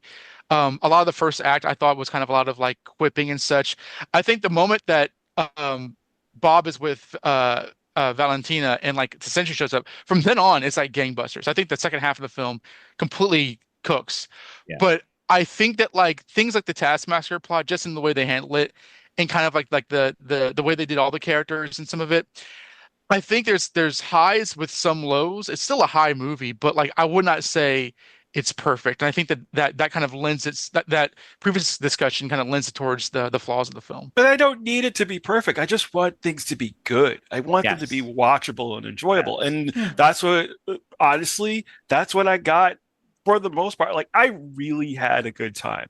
And, it's been a while, honestly, where I could sit in a theater and say I genuinely had a completely good time watching this, especially. I'll be honest, I've had a little bit of Marvel fatigue myself, and not for any other reason, is that they were putting out so much and the quality varied so much between projects that it became a chore. Yeah. And the Disney Plus shows, sometimes there'd be a couple of good episodes and the rest were just sort of there. Then there'd be just straight up bad ones. Like, Secret Invasion. So can I'll be honest, I really wish I had written this down on an envelope so I could like whip it out. But Donovan, I knew you weren't going to like Thunderbolts as much as the rest of us because you didn't like episode 5 of Daredevil Born Again as much. Was that supposed to be? You and Charlie Cox. I saw that article where he's like, I didn't really like that, but everybody tells me they liked it. And I'm like, was that the bank one? Yeah. I liked it because I remember you called it out for having like weak plotting, but for me it didn't read as weak plotting as simple plotting. Like it's a very straightforward episode. Yeah. He goes to the bank to get a loan. That's probably the weakest part is like, wow, he's such a bad businessman and needs a goddamn loan. Like, dude. But like it's very simple. He goes to the bank, there's a heist. It's a very old-fashioned plot. And then, he has to team up with old proud Muslim dad. And it's very cute and sweet, but it doesn't it's not really pushing a lot of plot. It's just a little character study, which does it only pushes Daredevil. That's it. It reminds him that he is supposed to be a hero and like why he was doing that in the first place. And the thing is with Thunderbolts, like I said, it literally has the 2 locations. It's we've been sent to this bunker, we've been set up, so we need to get out of the bunker and we got to go kill that bitch. That's pretty much the entire plot. It gets only a little more complicated at the end when it's like, oh no, Sentry. But I just thought that was really funny. I was like, I bet you he's gonna have problems with It wasn't even like that in the way you describe it. I think it's just like even the bank episode of Born Again. I think the moment where the guy was like, okay, detective, tell me a joke. I was like, this is some bullshit. But I'm never, for example, I think it's just a matter of like, nuance and details and stuff. But it's all good. I hear Donovan's criticisms because the first half of the movie for me, like it wasn't dragging, but I was like, okay, like Red Guardian's doing his thing, and I'd seen like I love the episodes with him and Bucky and What If. I think they're hilarious, but so good. For whatever reason, David Harbour here in real life instead of his cartoon version to me was not as funny. Maybe his expressions weren't as big because he's not a animated cartoon. Right. But I was like, okay, like haha. Like the lady behind me was laughing way more than I was. And then finally, towards the end of the movie, I started chuckling to his stuff. But he got on my nerves a little bit. I do want to. This is mostly for Brandon and Raph, but maybe Ian a little bit too. You know what the first half, the bunker scene reminded me of? What? It's basically the tavern meeting at the start of a D&D campaign. Yeah. Oh my God, yes. That is. Yeah. Oh my God. So it really absolutely is. 'Cause that's the eternal- so much that. Yeah. In fact, I'm going to steal that now, and then I'm just going to have my next party kill each other in the first scene. Yeah, for those who don't play D&D, like one of the eternal problems of a D&D campaign is that everybody creates their characters pretty much in a void, and then the DM has to figure out how to get these characters to work together. Right. And it's always you meet in a tavern, but why? Oh, well, maybe you were just hired by somebody or you just started talking to each other. Like it's always really weak. Well, like the only reason you get together at the beginning of the campaign is because you need to get this campaign started. And that's what the movie kind of did. It's like they're only there because they were kind of forced there by their evil DM Valentina, On that note too, I am super duper glad because going into this, I was a little bit worried. Oh God, it's going to be Suicide Squad, and I was really worried going in that it was going to feel too much like it. And outside of like one or two moments, I really didn't feel that. I think that it very much is its own thing. Yeah, it's a band of misfits that have to fight together against a force in order to, be victorious and then maybe become heroes at the end or more heroic or whatever. But it very much stands alone as its own thing. And it is the characters in this that really do stand out and make it different. David Harbour's Alexi, going off of what you said, Brent, Red Guardian, yeah, he might have made me laugh more on What If, and yeah, it might be because it's a cartoon or because they were literally having a buddy cop Zadie adventure. They were trying to make you laugh too. Yeah, but I think it's the heartfelt moments with Alexi and Yelena in this. Oh yeah. Oh my Absolutely. God! The dad scene where she's like, "I haven't seen you in a year." Love that. Yeah. Oh my God! And You're a shitty dad, bro. And I know we were going to bring this up eventually. The fact that the name Thunderbolts has nothing to do with former President Thunderbolt Thaddeus Recently Ross, incarcerated, and it has to do with softball team. soccer. It's Like a blue on the field. Soccer. Yeah. A Soccer. terrible Yes. team. Oh my God. Yes. And yeah, you're right. Soccer. And No wins at all. that picture of the soccer team's in yellow. You know that was a Bad News Bears reference. Oh, absolutely. Yeah. Yeah. Oh my God. And yeah, no, she just sat down and took a poop right in the middle of the field. But You know what? Though, let's keep it real. I was a kid. I probably did the same thing too. You gotta go. You gotta go. I mean, yeah, but it's just that was just so great, and yeah, just it really it grounded the entire movie, having Yelena and Red Guardian have that sort of relationship go further here. They established it in Black Widow. I think Black Widow is one of those like movies that I need to go back to because I enjoyed it at the time. But because of when it came out, I don't know if I fully appreciated it for what it was.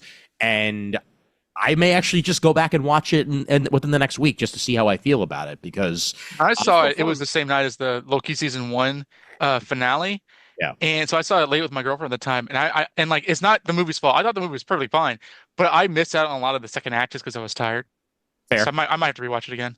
Yeah, and it just I don't know. Just overall, Yelena's the star of this entire frickin' movie. Yeah. Outside of Bob, but also if you don't like Florence Pugh in the MCU, you would not like this movie. But I know that she was great in Black Widow. People loved her in Hawkeye. So like she really does earn the main character role in this one.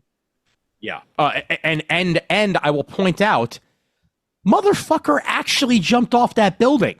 Yep. Yeah. Like. That was not a stunt person. That was her. Oh, Yeah. Well, I think they dropped her 20 feet and cut because they didn't. Well, I don't know if Florence Pugh did the whole thing that they showed. It was Christian Bale. She wasn't doing Tom Cruise where Tom Cruise is like, "You're gonna jump off with me with the camera in my face," like when he did the Halo jump into MI5 and all the other things. They didn't spend all the money to capture Florence Pugh doing it the whole way. So I was a little let down by that, but only because Tom Cruise has ruined me for I'm actually doing the stunt, But, yeah, she said, props to her. She said that the stunt required so much willpower and adrenaline that she fell asleep for 3 hours after she did the stunt because her brain just shut down. She jumped off the second highest building in the world. So yes, I can see it. Yeah, that would do it. That would absolutely do it. Bad bitch. Yeah. I also think to myself that I wish we'd gotten Nick Fury in this movie at least once. God, could you imagine? Because there really hasn't been any true interaction between Contessa and Fury in the MCU. And yes, I know that for the most part, she's basically just Victoria Hand with a different name. But if you're going to Contessa her. Like, Is he done? Is Jackson done? No, he's not done. No, he's not done. Is No, he he's not coming done. back for Doomsday? I'm pretty sure We're he is. done. When got I say to. we're done. Yeah, I'm 99% certain he's going to be back for at least one of the two. If he's not back for Doomsday, he'll be back for Secret War. I kind of feel the same way about like I wish that Black Widow interacted with Charlie Cox's Daredevil, but that kind of Oh thing. yeah. No, that I mean, for that matter, if I don't know if they even mentioned those characters more often, that would be nice. But that's beside the point. But I was kind of like done. when New York was blacking out, I was like, are we going to see Spider-Man Daredevil? No, they don't give us what we want. I was like, that would be a nice bottle episode of Daredevil season 2. A boarding game. it would. Oh, Yeah, but the scene from season 3 was just screaming. Sam's done. Can I also say my second favorite relationship in this entire movie was Bucky and Congressman Gary. Oh God, yes. Yeah. Read the packets. Very white. Read the Oh packets. my God! What? Yes, he is your new Perry White. Yes, that's true. That's true. I can't wait for him to go. Shit, Clark can't get in here. That's know a what, I- different actor, though. I was That's Isaiah I'm recently, taking a Whitlock. day off to watch that movie. I recently rewatching Suits, and it's hilarious because the younger guy, I can't remember his name now. The younger actor and Katrina, the character Katrina, are quoting the Wire to each other earlier in like that series. They're doing shit, and then literally like one season later, they cast that actor as his fiance's dad. I was like, nice. I liked when Twitter increased its character limit, and the first thing he just posted was she. Wendell Pearson, anything just makes it better, and I think he was a great addition to this cast. I think overall they did a really good job.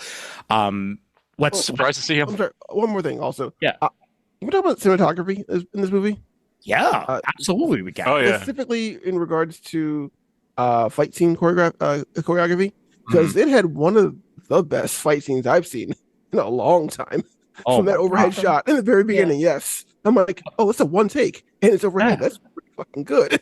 It was, yeah, absolutely. And let me also say, the void shit, like when they voided that little girl.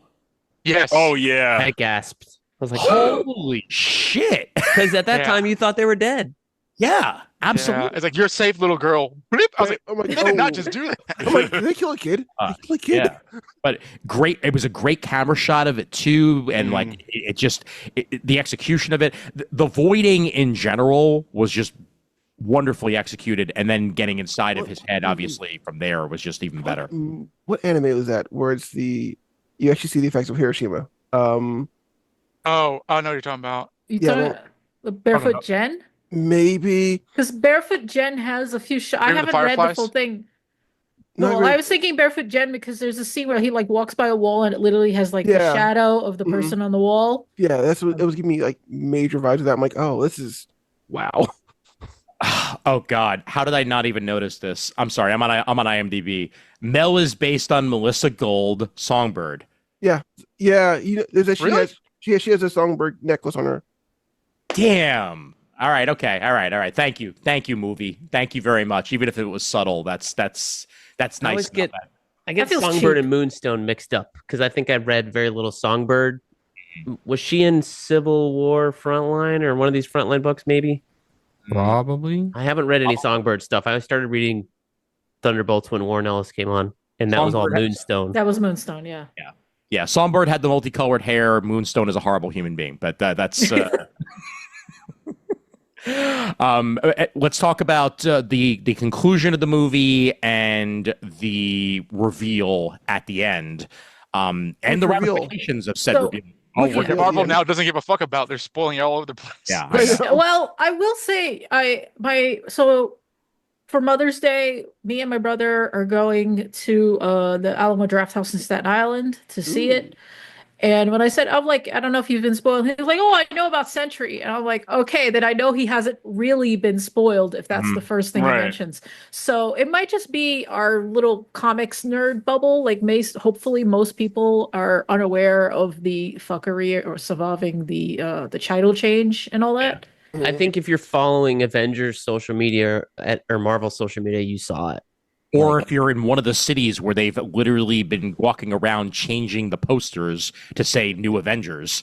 Yeah. Bucky's doing that to get ahead of Sam, that dickhead. So I was kind of spoiled Branding. because I saw over the weekend, maybe it was Saturday, that somebody was quote tweeting or whatever the hell, something from Robert Downey Jr. on the set of Doomsday, and they said, "Congratulations to the new Avengers." And I was like, oh, well, they're all in Avengers Doomsday, so yeah, I guess they're Avengers. And in that movie, like, welcome to the team. Yeah. And then as I want to call her Victoria Hand now, as Dufontaine was stepping through carefully over this piece of metal that was like you couldn't see past it. I was like, oh, I think there's gonna be like a ta-da kind of thing on the other side of that. And I was slick? like, oh, they must be.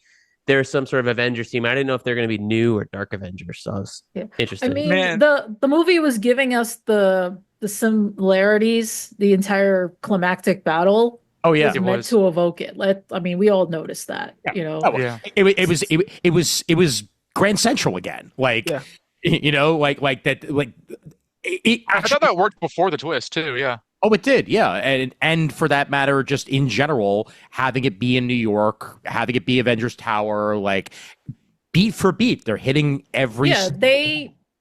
My biggest takeaway from that, like besides the fact that, like, oh, they're clearly trying to remind us of 2012 Avengers by setting it in the same location, but also by having them focus on the street level heroics, saving people from the bullshit going on above them. Just like, tackling people. I mean, I would not have been surprised if they went out for shawarma after that. It was just so, but it was like definitely. I always, one thing that I find funny about the MCU is, remember when they were going back to the Bucky thing, when they talked about like the first responders ball and they're at this ball. And I was just like, yeah, this movie's definitely kind of like with that propaganda love going on some more. Right. Yeah, but that's just a side note there. But like, yeah, they were just heavily trying to remind you of that. They even did like the circular camera angle on like the group. Oh yeah. Yeah. Yep. And then after the chasing down of DeFontaine, and they walk through the curtain essentially and Wanting to kill her. And press conference. It's executed so great. I thought it was an Genuinely. episode. Okay, here's the thing. For a second, I thought it was Veep for a second because she was so fucking slick. Oh my god, yes. Because she's facing impeachment, so like the fact that like she virtually did this to save her own butt. Again, like I think part of the reason why many people are putting it so high up there is that this really, more than a lot of films in season or phase 4 and 5, are like, I got to see what happens next, because that was and again, I knew that they did the Thunderbolts, the New Avengers of the comics. I thought that was just one of the shrewdest, most clever things that they seamlessly pulled off. I was like, okay, bravo! I got no notes. That was awesome. And Yelena whispering to her, "We own you now." Like, so good. Yeah, It's so good. because in that moment, like Yelena, they could have totally gone heel on her and just took her to the shreds. But Yelena was getting what she had craved from the beginning. She wanted that forward-facing public role. Yeah, absolutely. Like you could tell something was missing from her life, and it wasn't just the fact that that she didn't have people around her. She needed something different. She wanted to be that front-facing person, and she wanted to be a hero. Like her sister, and just stop being this person in the shadows all the damn time. And well, she got what she wanted. Definitely not the way she thought it was going to happen, but lo and behold. And I also like the fact that over the credits they showed that the public's kind of like, what? Like not everyone's 100% about it. It's like, okay, are we cool with John Walker now? The Avengers? Yeah, not my Avengers was my favorite of those jokes, because I'm like, no, you know someone's going to say that. Oh god, the fucking scene with Red Guardian hugging the Empire State Building like he's goddamn Godzilla. Godzilla. I'm like, or the one with him and the little girl like he's Frankenstein. I'm like, this is so fucking accurate, actually. Oh, absolutely. But then the mid credits scene with the Wheaties box was just that was hysterical. Oh, perfect. I'm surprised that wasn't the post credits teaser, that it wasn't flip flopped. No, because the Fantastic Four one's the bigger one. Yeah, and also the sure. post-credit sequences at the very end lately have been such like giant ass disappointments that they didn't want to do that again. Yeah, Yeah. I mean, I've never minded when the important one was the mid credits and the post credits was less important because let's be honest, a lot of people just need to go pee. Yeah. But this time it would have felt really weird, and I guess we should talk about the spoiler that I told you all to avoid, and you Yeah. all walked right into it. It was 2 I hours after I avoided it. saw that message. What can I say? What really? I completely avoided it. what I didn't pay really- attention to the credits. Oh no, when I forgot about it, and when the credits started rolling, and actually Corinne was the one that pointed it out. I was like, oh, okay. So yeah, so you got to explain what this is because I deliberately took my phone out and was like this. In the, when And we just get checking to, and be like, oh, we're in VFX. Okay, back. when we get to the music credits, they credit the Fantastic Four theme By And they Michael do it- Giacchino. by And they Michael, do it- by Michael Giacchino. Now, when they've done shit like this before, a They lot of wait. the times they have had a credit run after the end credit, and that would cover it. But they didn't fucking do it this time. Instead, they lumped it in with the music credits, and then right after the music credits, you get the end credits scene. and they did it the slickest way also because the way the credits are set up, they're set up in pairs. Yeah. There's a space just before Giacchino's name, and I'm like, Yeah. so it draws your eye right to it. I'm like, oh, you sons Yeah. of bitches. yeah. Or maybe they were I was confident talking to my that, friend Fabio. people will pull it off. I mean, I guess, but The problem I have with saying, oh, people don't read the credits is that if the movie has even one needle drop, a Mhm. lot of people will look. Yeah. oh yeah, yeah, Yeah. yeah. Like I that's why I look at them. I'm just like curious what musics they license, especially if like the actors might perform a song or two. I Mhm. actually kind of like to see their names under it. I think it's really cute.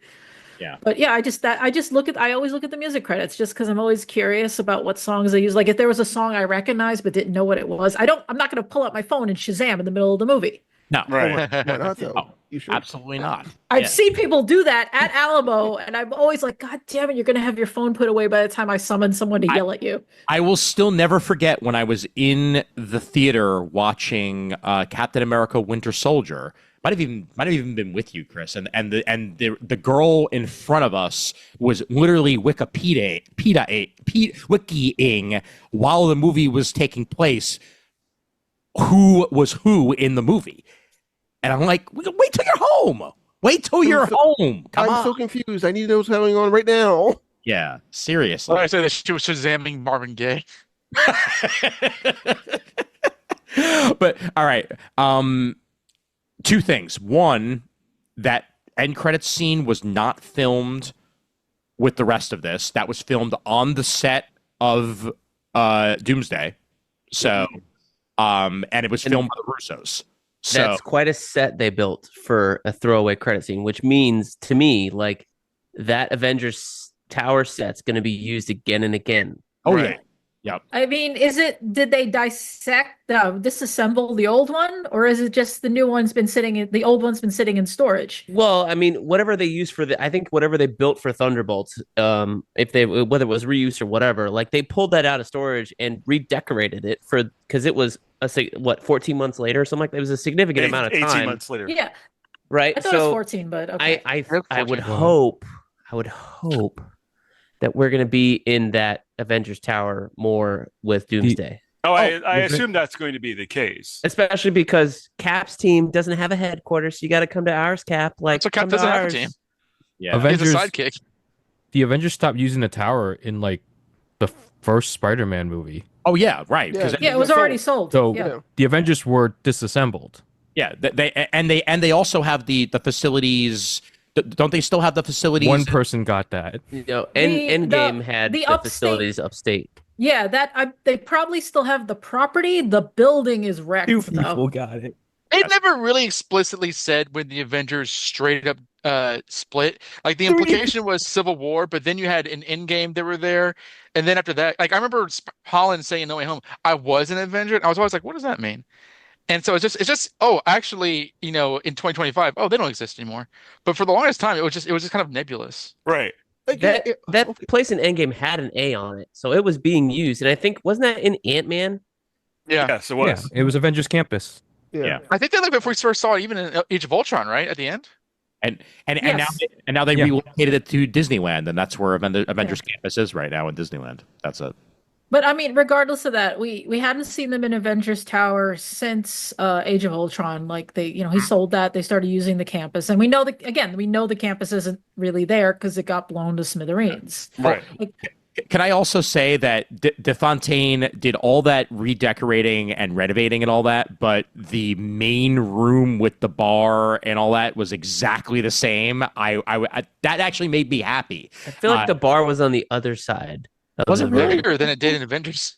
Yeah, all right. Yeah, Well, I It looked It was the on the same to me. left. At I least think the it's way because I think they shot him coming off the tower, like landing on the Iron Man pad, not the Helo pad, the Iron Man pad, and walking in from like left to right on your screen. And then I don't know how it's looking for you on Zoom. And then he walked into, and the bar was behind him. Right. So that Yeah. He in came my brain, downstairs. that's where it was, because the way they shot this, the bar was like the elevator's in the center and the bar was on the left as you exit the elevator. When I think He the other one didn't. He is on didn't the come right. down the Iron Man pad. He came down the stairs. yes, he did. Whatever. Yeah, but all right. But anyway, so end credits scene. They're just hanging out in the headquarters, having banter.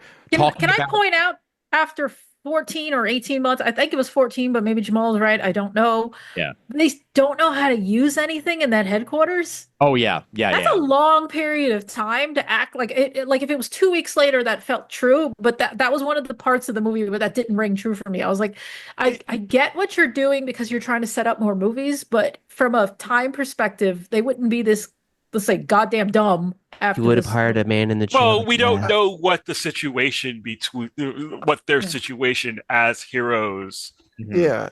is. I mean, you don't Also, really a lot have- of characters that you think they might interact with in between time, which I think we have no time to really get into that with no show schedule. But like, would Kate Bishop or Shang-Chi or Miss Marvel like react to this? I mean, maybe, but what I think is that they basically have been stuck doing PR stuff, yeah. Wheaties photo shoots. Wheaties photo shoots, mall openings. Maybe the Second Avenue subway's done in the MCU, and they open up a new stop. Like that's They gotta do their podcast tour on Theo Vaughn and call her daddy and all that shit. right. Oh my god. but yeah, I'm not that surprised also because a whole bunch of the members of this, well, not a whole bunch of these members of this team, but at least 2 or 3 of them don't really know that much about technology. So I mean, it was just weird. I do say one thing I did like in that final credit scene where they asked, they're like, oh, this would, because they talk about some missions they have been doing. Yeah. And I forgot who said it, but they said, oh, this would be a lot easier if we had Sentry. And and Bob chimes in and he's like, yeah, but you can't have Sentry without the other guy. He goes, I did the dishes. yeah. I thought that was the cutest thing. Yeah. And mind you, that still ties into the mental health. He's like, I'm still trying to be useful, even though we have all agreed I can't do anything. Right. You know? Yep. I like the detail that Sam and Bucky had a long phone conversation that ends with him saying, "I'm probably going to sue you guys." Oh, absolutely. Okay, I'm going to bring this up because it bugged the hell out of me. Mhm. You do not file for a copyright to control the name of an corporate entity. You file for the trademark. Mm. Sorry, the marketing guy in me just started screaming in my head in the theater. Is like, As the holder of the Molly Danger trademark. exactly. Yeah, no, it's I would say, like, if you on the list of things that are misrepresented in like film, like the medical profession, is up there, but right underneath that, is law, and the subset intellectual property is always like, people do not understand that stuff. If there's Like- one thing I learned about law from Suits, is that the lawyers travel to the other guy's office and physically threaten them in person to get what they want. Yes, absolutely. That's the way that works. Yeah. But So we're going to see a Daredevil versus She-Hulk scene soon, hopefully. oh my God, yes, please. Like, Oh, that'd yeah, be- that's that. We were joking about that in chat, and I said, that like Sam's lawyer is probably just going to be, is going to be She-Hulk. It is going to Right. be Jennifer or whatever, and it's just Actually, she does the corporate the litigation stuff, like the corporate stuff, and she's in LA. Matt does like the individual lawsuits. Mhm. He does criminal primarily. criminal law versus civil law is what you're Right. saying. Yeah. Yeah. to go back to Chris's comment about not knowing how the software works.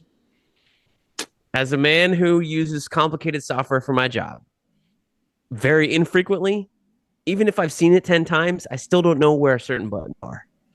So I'll just say that for them. And especially if they're out saving the world, like it just felt like give somebody an iPad with the problem with this stuff is like so in software and what I do in simulator, they're like, all right, we need a piece of software to control all these different things, right? And so this is like a deep dive, no one gives a shit, but just give me 2 minutes.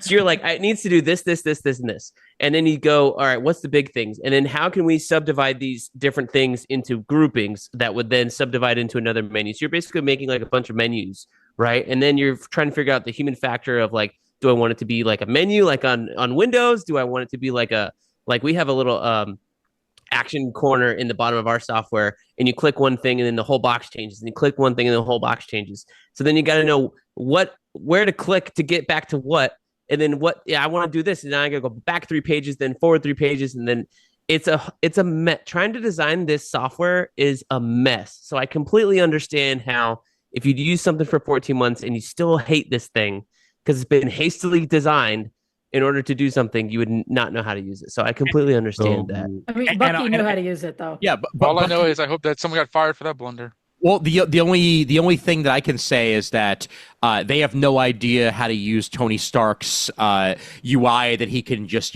make show up in the middle of the air.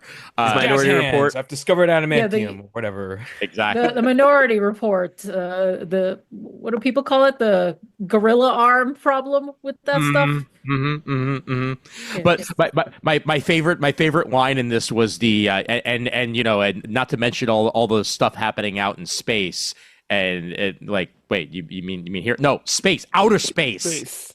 Outer space. Oh, okay. I was not thinking it was going to be FF. I was thinking like, what are they going to drop here? Like, are they going to drop Doomsday or whatever? And it's like, oh no, it's FF. I was like, oh, that's nice. Well, kind of confirms the presumption that I think every single fan has presumed would be the conclusion for the Fantastic Four movie, whether we want to kind of say what that is or not. But like, I saw that, I was like, okay, so we know exactly what's going to happen in the movie. I'm still going to see it. I mean, one of two things: either they are heading here in hopes of saving their world, or their world is actually going to get devoured by Galactus, right? And it's going to happen incursion style, essentially. So that line in the trailer that they played before the movie, where the lady's looking to Mystery, and he's like, "Are we safe?" And he's like, "I don't know." Is literally from the end of the movie where he's about to leave Earth. It's highly possible. Peace. Yeah, well, I mean, it's a multiverse. That's why he looks so guilty. They don't come from Mars, so like, how the hell would he know how to travel to another dimension? Yeah, I know it's Red Richards, but remember he goes out to the Guardians of the Galaxy, pentagonal portal, and then does a U-turn, and then do some quantum filter on it to travel the multiverse, and then pops back through. Oh, he's Reed Richards, not Elon Musk. Give him a break. Side note: one thing I really like, talking about Fantastic Four, and I like in the trailer when they're having dinner and they're like, "You're late," and they're like, "We're late for dinner." "Oh yeah, for dinner." And then he's like, "Wait, you're pregnant." And I like that that's in the trailer. They just get through it. They don't try to make a huge production out of it. It's a funny little moment, and then none of the characters are actually idiots. Right. Yeah, I can't wait for Franklin Richards to always be 8. Like that.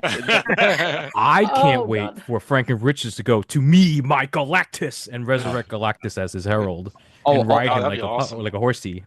I'm also calling it, by the way, that Sentry is basically going to play the role of Molecule Man in the forming of the Secret War. Yeah, when did Sentry get telekinesis?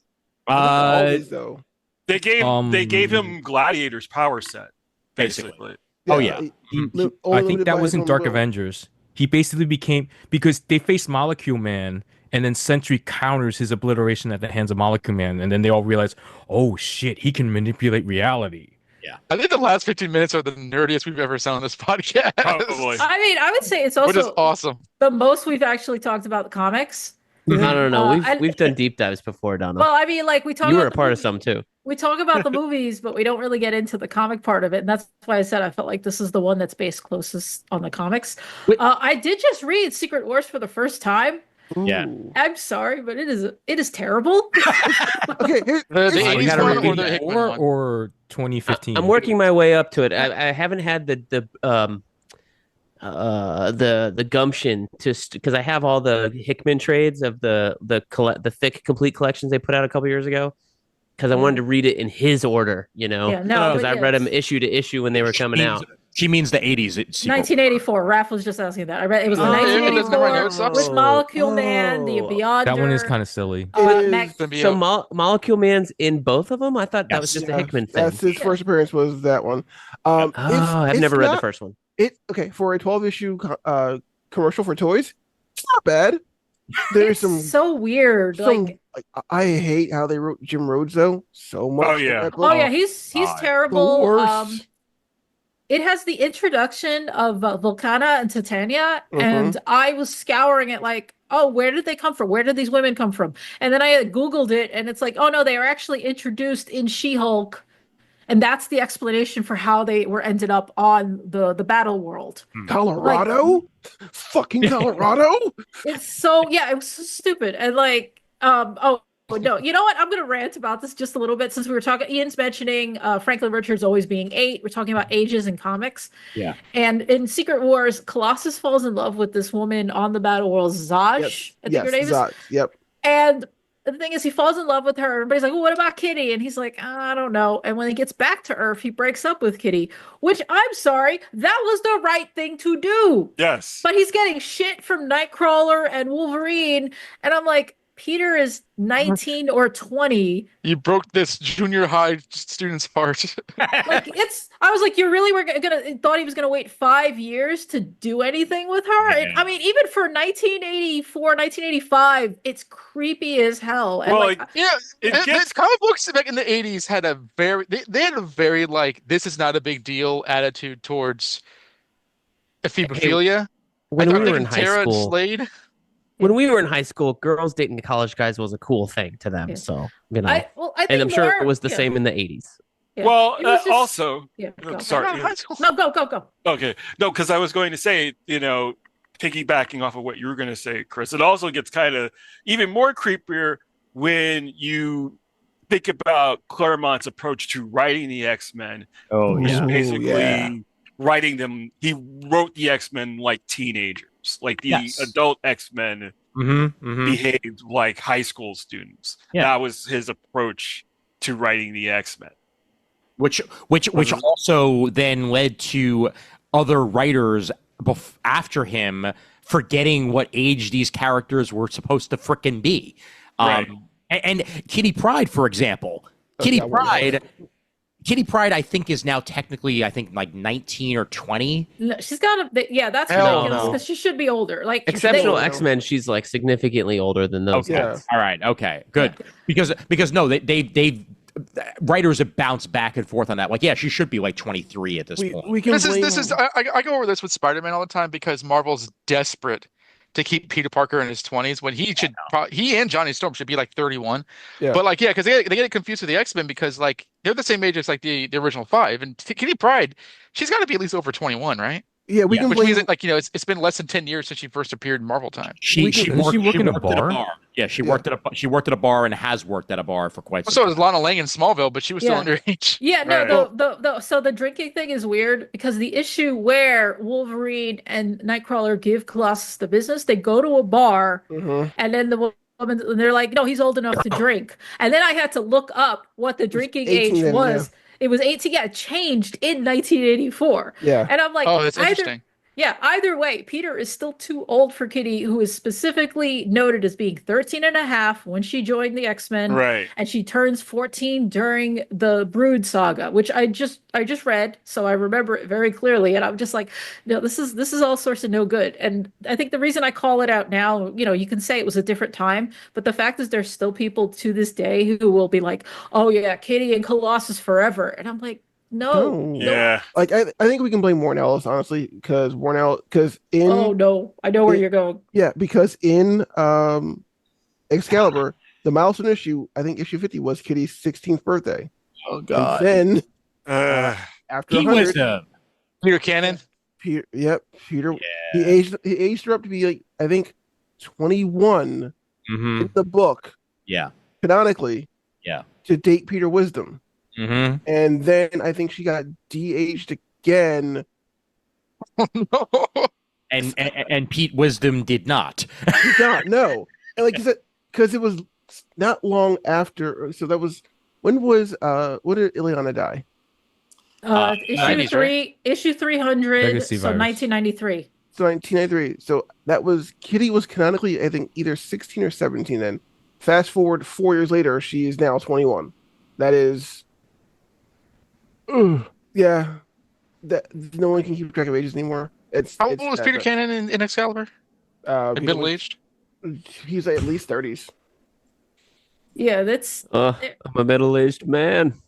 Everyone's Leonardo DiCaprio in comic books.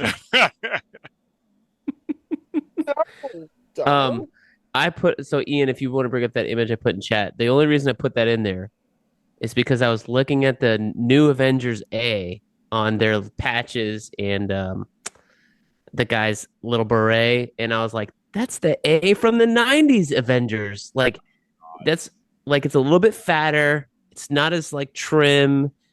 And so it's not, I don't know if it's the one that's in the corner of that issue I posted, but Quicksilver is ridiculous. so if you're listening and not watching like most of our listeners, Google Avengers The Crossing, and that A font is that thicker A is what I think is on there. Mhm. Well, yeah, it's because it doesn't looks go like all the the one way that you would across. scribble in high school. Yeah. yes, but it's also the A that was on their fucking leather jackets. So that's Yeah. It's a leather jacket era A. That's the Hell one yeah. I was identifying with. God, can we not mention The Crossing ever again, please, guys? well. I was like, 90s Avengers. What the only storyline line I know of is Avengers: The Crossing. I'm gonna bring up Leslie Dodd, listener of the show, who is going through The Crossing. God bless him. I tried to warn you. Don't do it. It's not good. I had asked for comments on this movie from on the Comic Timing fan group, and he was one of the ones who did comment. I'm going to go through the four comments we had on there right now, and just go through other people's thoughts. Just took the whole Dodd crew to see this film. It was excellent, total crowd pleaser, and a great relaunch for the MCU. All that being said, if you somehow believe that this would in any way be a cinematic representation of the classic Busey Bagley era of Thunderbolts, it is 1,000% not that. Adam Murdo, you were right. But using that criteria, the past 10 plus years of publishing history surrounding the Thunderbolts has also 1,000% not been that, as we've mentioned on this episode multiple times. So that was to be expected. If you actually read the credits, you will probably spoil the end credit scene. It happened to me, but I still popped like a wrestling fan in the 90s when Steve Austin's music would hit. So whatever. I love this. It felt like a throwback to a simpler time in the MCU. Tons of fun. Also, Bob. And to piggyback on top of that, I also highly appreciated the new Avengers and Bob will return. And at the end of the movie, that was good shit right there. Tom Sentry's going to lose his shit whenever he appears again because he hasn't been sentrying for 14 months. Yeah, I know. It's going to be like the second time ever. What the hell? Sounds helpful. Oh, by the way, what did we think of the costume? We didn't even talk about I liked it. I thought it was I think it was a really nice translation. Yeah, I thought so too. It was just Superman-y enough while also being its own thing. Right. And it also looked like something that a corporate entity would design. Yeah, I think that's the gag because otherwise it looks a little too Hollywood costume, but like it's actively meant to look artificial. Yeah, it's just it's over designed just enough. Yeah. Mm-hmm. Exactly. It's like zippers up his arm, which is interesting. I wish we could have just connected the S. Just connect the S. Why can't we just connect the S? I guess. Tom Zilla said, good movie. Really happy they got rid of Taskmaster. That version of the character just didn't work from their design, their backstory. I hope we get a new version closer to the comics or maybe the PlayStation version. True. We won't though. It's fine. I know. Yeah. That's from the Spider-Man game, right? Yeah. First one. So somebody might come along as another Tasky at some They point. might. Yeah. I mean, it's functionally a different character. It's not. It really is Taskmaster in name only. It's not like they can't do whatever his name is in the comics. Tony Masters? Okay, yeah. Tony Masters. Yeah, baby. Her name's Antonia. Okay, yeah, that's why they did it. Dreykov's daughter. No, his name is T. Ask Master. That's it. His middle name is Ask, spelled with an E at the end of the K. Asque. Aske. It's French. And then Tivis had a couple of thoughts on the movie as well. One, loved that we got a movie that didn't end with simply punching, and they didn't waste time retreading Bucky's past. I appreciate that. Two, it was cool knowing that opening dive off the second tallest building in the world was practical. We touched on that as well. I'm pretty sure they recreated Iron Man 2's hallway scene in that opening as well. It's close to it, but it's its own thing. It's like a callback, right? Yeah. Oh yeah, absolutely. They still don't call her Black Widow in these movies. No, they don't. Yeah, she was because she was part of the Widow program, but she's not Black Widow. Black Widow is the front face. Same with Ruth in Brave New World. Is that they say she was a Black Widow, but they don't call her Black Widow. So. Exactly. Yep. I'm so happy we got that Red Guardian Winter Soldier what if story to somewhat complement them in this movie. As Brent brought up, I wish we were getting one more movie before the big event next year with Captain America's team. I'm guessing he has Carol and Bruce, maybe Clint if Jeremy wishes to return. Touching on that, there was an article that came out, I think last week, where they tried to give him half the amount of money that he made in season 1 to return for season 2 of Hawkeye. Which I saw something else where they said they did that on purpose because from now on, Vision is the last movie Marvel character that has a TV show. They're going back to segregating TV and movies. All right. Well, Jeremy Renner said if they ever want to, actually give him a real offer, he'd be happy to come back for a second season. But it's possible he might still be showing up in, the next movie or the one after that to be in a movie. But, who knows? Maybe not after that comment. Maybe. I also saw the clip of him responding. Like I saw him actually say it. He said that he loves the character and he would love to do it, but he will only do it for, with the right pay, which is not, less than what he got. And also he said that he might have been a good thing because he's not positive that his body could withstand tough stunts. Yeah, please. So I'm not a huge fan of Joe Rogan, but I did listen. I will, if there's a celebrity on, I might listen to it. And that he did the Joe Rogan a couple weeks ago or days ago, whatever the fuck. And that was actually one that was very interesting listen because it's 3 hours long and he goes into all the stuff he had to do for recovery and stuff after his terrible accident. And the guy, he pulled it off. It's incredible. If you just read his book and don't listen to Joe Rogan, that's fine. Yeah, I was going to say, if there was a version of Joe Rogan's podcast where somebody meticulously edited out every time Joe Rogan talked, then I would listen to it. But Jamie, look it up. But that's not the case. So I'll just listen to Marin or Conan O'Brien Needs a Friend, and they're both just as good. So and Conan's having a real renaissance right now. Yes, he is. Yep, Mark check them out. Award winner, and season 2 of his travel show is starting up soon, and I freaking love season 1 of that. One more thing here. I wonder if that end credits is showing the Fantastic Four getting their powers from multiverse energy rather than solar radiation. Because iconic ship aside, it doesn't resemble what we see in the trailer. No, because they already have their powers. Exactly. Yeah, that's what I think. There's a Force symbol's already up. Right. Yep. So the Fantastic Four before they're the Fantastic Four. Yeah. But here. My assumption, two things, because I kind of mentioned this in chat before the episode. There's just two things. We've already known that the Fantastic Four movie takes place in another part of the multiverse of the Marvel universe. Yes. We already knew that they were going to try and find a way to incorporate them with the main MCU. We just didn't know how. So that's what this movie is going to explain. My question from a comic standpoint is, does this affect the origin of the Fantastic Four in the comics as well? Are they going to try and change the origin of the comics version so that maybe they don't realize they landed in another universe. No, If no. Marvel They does might- that, they might. I will cancel the. I will not buy that series. Jamal, I swear to fucking God, if they try to organic web shooter this shit, they would. They've You know done what? it. Was They've it done it Tony before. like off the board after Endgame? And I know that they took T'Challa off the board after Chadwick Boseman died. So like, they kind of do have a habit of like synergizing with the films. they Oh, God. yeah, but Black Panther is also running around in the Avengers books right now, so it's not like he's off the board. They're gonna kill him soon.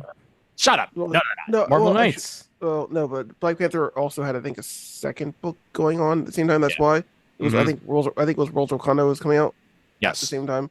that So is that's true. why. Yeah. But like, I don't put that evil out in the world, Jamal. Don't put that evil out in the universe, please. I'm sorry. It's just where my brain goes. We No, don't he's need right. I think we don't- that's a genuine danger. We Hey, don't remember- need another Jim Lee Fantastic Four. Okay? And I know. Remember that short But time where Wolverine in the comics got much taller? Yes. Yes. Yes. Yes. And they wore black. Yes. Yeah. I literally feel bad touch right now. Thanks, Jamal. Thanks. Listen. I'm sorry. Somebody had to bring it up. Somebody Somebody had. At somebody least they had never to bring gave it up. Spider-Man silver webbing in the comics. That's true. Well, Well, I will hear the Curb Your Enthusiasm music in the background. If I open up a comic and see that, it's just gonna be straight. Da, da, da, da, da, da. Oh God. No, I don't want So that. I got if this kind of rounding towards the end, I have a question that everybody can kind of deliver. Yes, go right ahead. So Ian, you said that this is your favorite one after Endgame. What is, because this is like the end of Phase 5, if I get that stuff correct. What is everyone's favorite post Endgame MCU film? And is this one it? Shang-Chi. Yeah. Yeah. Shang-Chi. Yeah. You want? I can't say anything else. That's like asking me who my favorite character is besides Superman. It's Raphael. I'm not allowed. What are you doing? Why even ask me? There's no that's the point in asking me question. these questions. What are you doing? I think say anything but Shang-Chi? it's in terms of style, Shang-Chi is probably the strongest entry in the MCU. Although I did really, really like Doctor Strange in the Multiverse of Madness. That's true. Yeah. Like So the better answer for the me list is this though. Okay. The list is sorry, just to go through the list of since we've had Endgame, we've had where'd it go? Eternals. I have Far From I have- Home. I got it, sorry. literally opened it up. Yeah, I opened up the Wikipedia. Just Far From Home was the end of Phase 4, and then we have the Multiverse Saga, which kind of started with Far From Home. I don't. Okay, sure. And then we had Black Widow, Shang-Chi, Eternals. Oh, No Way Home. Sorry, that's the Multiverse one. Doctor Strange, Multiverse of Madness, Thor, Love and Thunder, Black Panther, Wakanda Forever, Ant-Man and the Wasp, Quantumania is the start of Phase 5. Yeah. Guardians of the Galaxy Volume 3, The Marvels, Deadpool and Wolverine apparently is part of that. Captain America: Brave New World, and then Thunderbolts asterisk. Yeah. T-Bolts. I will say is for all the like- discussion of like the Marvels, the MCU's fallen off and like it's in shambles and stuff. I do like most of them more often than not. Like the ones I don't like are really a minority. Right. Oh yeah. Okay. And I feel the same way personally. Go ahead, Raph. I wasn't here for the Captain America: Brave New World discussion, but I went with my friend Fabio, who I also went to see Thunderbolts with, and we spent like we had lunch afterwards, and we spent the entire time ripping the MCU to shreds post Phase 4. Like we were so disappointed in Captain America, and all we could see was the bad parts. But we were like, it wasn't that bad, but this happened. Why didn't this happen? Why did they do it like this? Blah, blah. So okay. Thunderbolts is the best executed movie of Phase 5, except for maybe No Way Home. Guardians. And Deadpool. Yeah, I'm not counting Deadpool Guardians. Wolverine. I'm taking Deadpool Wolverine out of the equation. No Way Home is Phase 4 technically. No. Oh, Far From Home. No, Far From Home is Yeah. Far From Home is the first movie after Endgame, right? Far From Home is after Endgame. That's Spider-Man 2. Okay.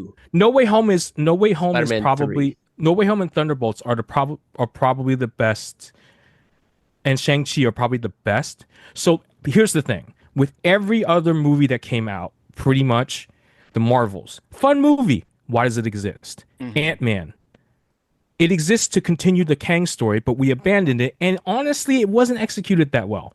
Yeah. Thor: Love and Thunder, fun movie. Why does it exist? Yeah. Piss Black me Panther off. 2 does need to exist because we need to mourn Chadwick Boseman, and we need to I thought set up he the was next gonna Black say Panther. fun movie. It's fine. No, it is not a fun movie. That's a eulogy. Fun movie. That's the most Why did maudlin it movie they've ever done for good reason. Oh, absolutely. Captain America. Where was I? This one could have been maudlin, and it wasn't. Honestly, Right. Yeah, exactly. That's the thing. It took them. They just had this long stretch where they made these fun movies, but that are like one shots in this, like they're filler issues. There's a lot of series, one like between shots. runs. So Films. can I have to cut in because everybody's talking about their favorite movies, and you just listed all these movies, which are kind of iffy and everything, and yet Guardians of the Galaxy Volume 3 is an excellent film. No, it is. It is. And we're not that's my talking choice, about it That's at my all. that was my choice. I said Guardians. Guardians Yeah, 3. I like, agree with Guardians. But that's phase 5. That's not phase 4. Well, we're saying any we were movie talking at about since since Endgame. Oh, yeah, we didn't- the last two phases. Yeah. But Okay. that's the end. We don't need to It's in my talk about it's in my Guardians top anymore 3 because of they're not coming post-Endgame back. Marvel movies. how could I'm how could talking you- about the fact that Marvel hasn't. My greater point was Marvel started off post Endgame building the fabric of the universe, giving us new characters, Right. writing postscripts for some characters, like Black Widow got a postscript, Black Panther got Wanda. a postscript, Mhm. Wanda got a postscript, and then you have the setting up, and the setting up went nowhere, and then because to be fair, they got That's rid not of the Marvel's actor. fault.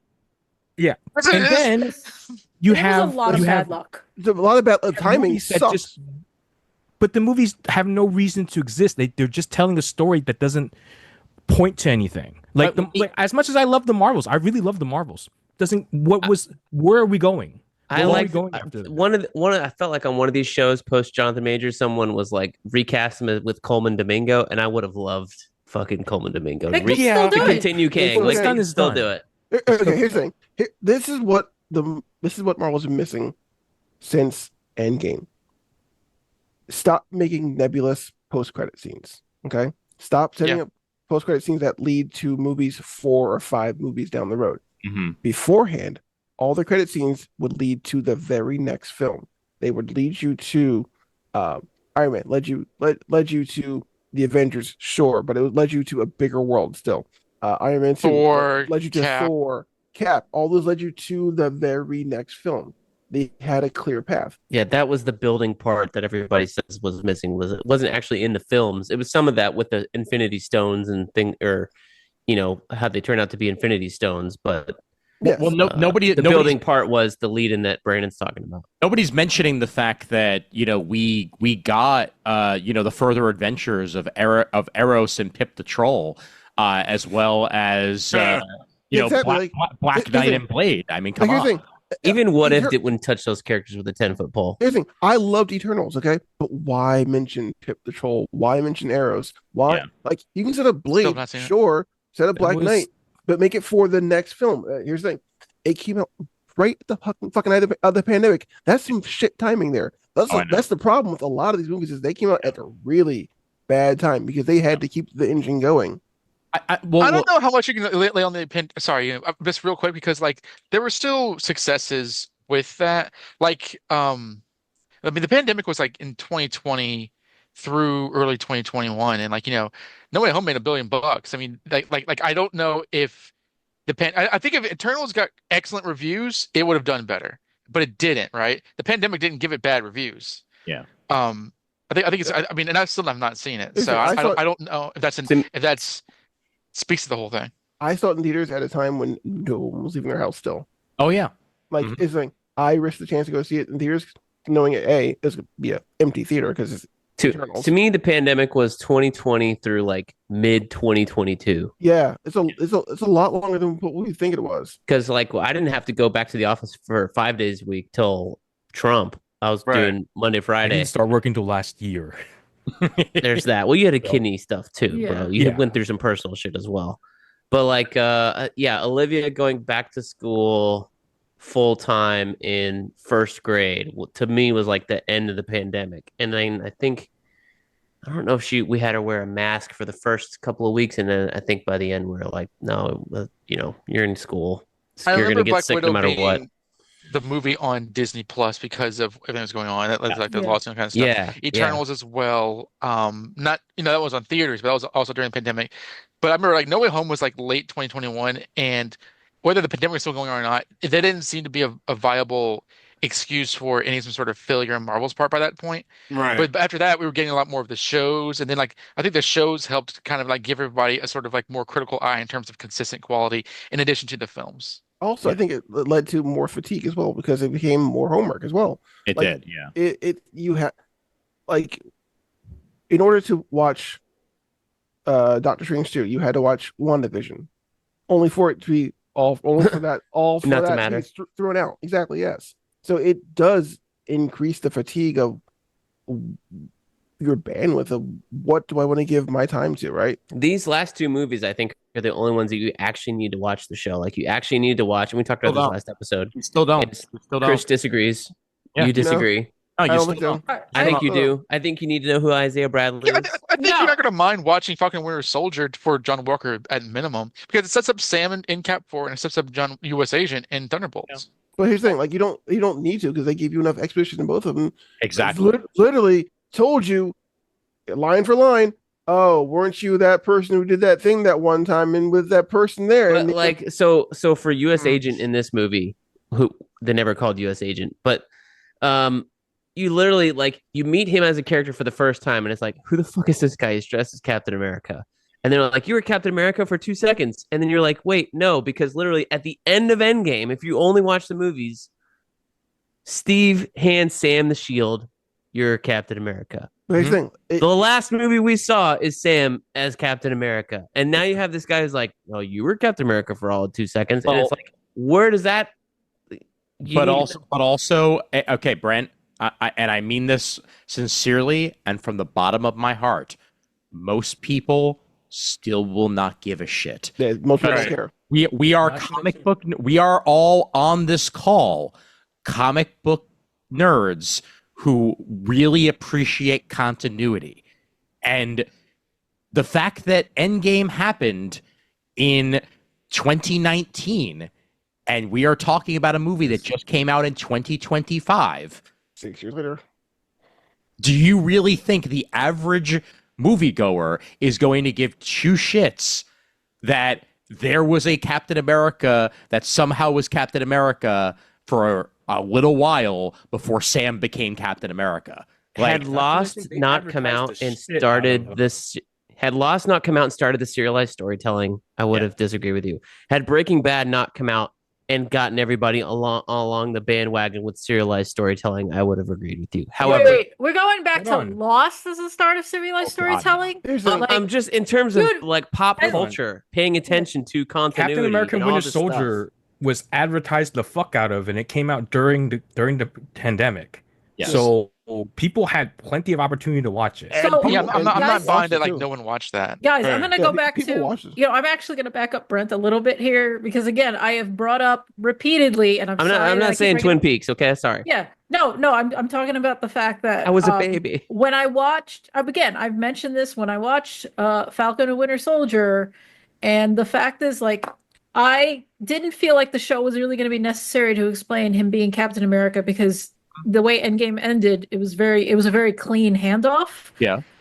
So you knew when you watched Falcon Winter Soldier, they were just going to have to do all that place setting, and that's why I said it didn't really matter. And again, I don't mean that in terms of like the themes or anything, but I still stand by like I don't feel like it's essential watching. It feels more essential to understanding John Walker than it did to understanding Sam, which there's a lot wrong with that, I think, at this point. But I mean, I the thing is though is like I don't think people are as continuity obsessed as Star Studios wanted to be, or as we as comic nerds are. Like Right. people can watch something and still kind of roll with it. Like Yeah. I don't know how many people rewatched Rogue One before watching Andor. And I mean, they probably didn't because they're like, well, technically Andor's a prequel to that. But like Andor does lean so heavily on you knowing stuff. But on the flip side of it, it's like, okay, it's about the rise of the Empire. I can kind of get the basic, gist of things.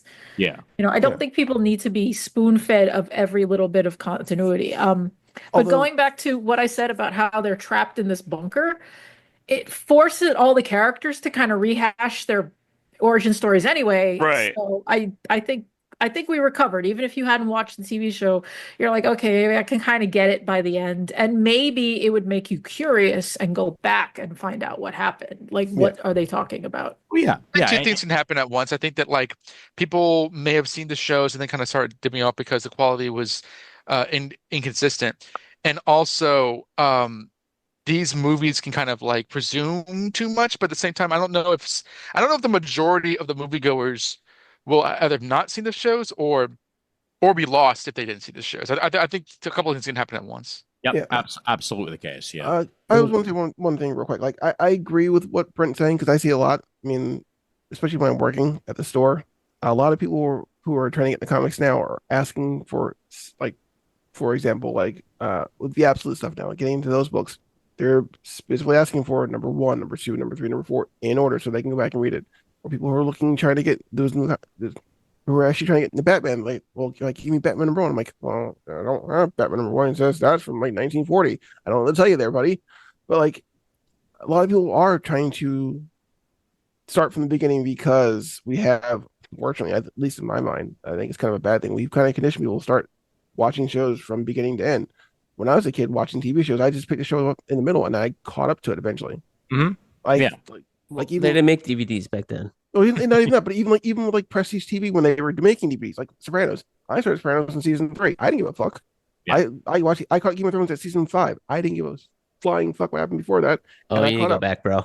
No, I didn't need to go back. I had context from the show. The show, good show. The good seasons were 1 through 4. Yeah, I think that's more what Brent's talking about. Is I know. better? I did eventually watch them. I was like, hey, like you got.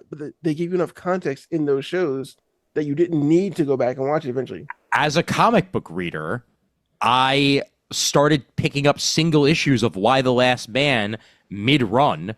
Yeah. And then I went back and I bought the trades from the beginning to understand what was going on. Like I picked up an issue, I really liked it. And I'm like, okay, let me find out what the hell happened before. And I went back and I read it and all that jazz. I'll point out that's how we watched Adventure Time also. Oh yeah, exactly. Because yeah. I was like, it's a kid's cartoon. We don't need to watch it in order. But then when we watched more of it, we're like, oh, there's actually an ongoing story.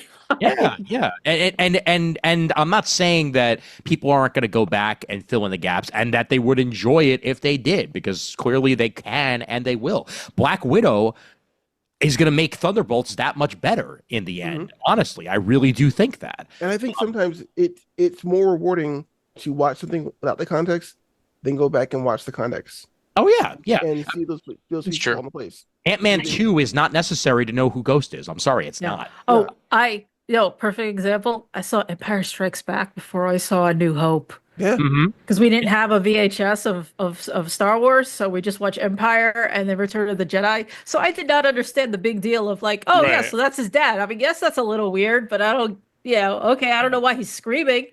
I first saw Cowboy Bebop by catching the last episode on Adult Swim. I was like, oh no. God. And then going back. That's the worst example there. I'm sorry. What the hell, Dono? When going back, it still became one of my favorite shows of all time. But that is an example. There was a great video of Japanese Western comic book fans, because we're always like, oh, it's easier to get into manga than comic books because of continuity and stuff. And they said, we don't care. We can just jump into the middle of a story and we still like the characters. And I realized that's how I did it as a kid. I didn't start from Jack Kirby X-Men. I started from whatever episode the 90s show was on and what was on in the comics, but I still got into comics that way. Yeah. And so I do think we overestimate how complicated things always have to be. It's like in Super Gods, Grant Morrison talks about the Crisis on Infinite Earths and how nobody was really bitching about DC continuity when they decided to do Crisis. Everyone was understanding it fine. They just did it anyway. Yeah, exactly. So I do think it's going to be kind of a push and pull with it. It's a lost art, I think, at this point, because people feel like they need to know every little nuance of something. And I mean, I think this is our bigger point here is like, you can watch a movie and I know people like my dad who'll be like, wait, who's that? What's going on? And they don't just let it unfold. Yeah. And the thing is, growing up in an era where you didn't have access to old issues or old episodes, you kind of learned to just roll with it and, accept that eventually you would figure it out. And I think that's a lost skill at this point. Yeah, nowadays, the people look up the movie in Wikipedia while they're watching the movie. Yeah. and it doesn't help. Yeah, thanks for the reminder on that one, buddy. But I think that, like we have been saying over and over again in this part of the conversation here, is that Phase 4 and Phase 5 are way more disjointed than 1, 2, and 3 were.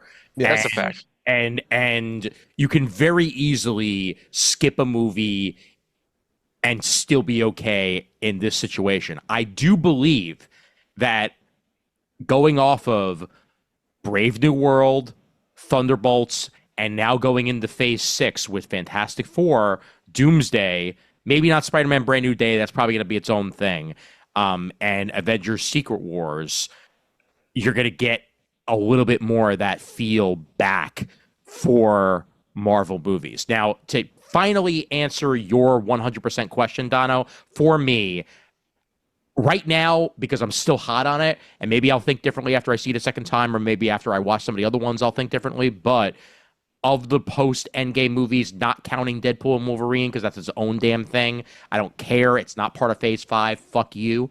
I What'd think... you say fuck me for? No, not you. Fuck society.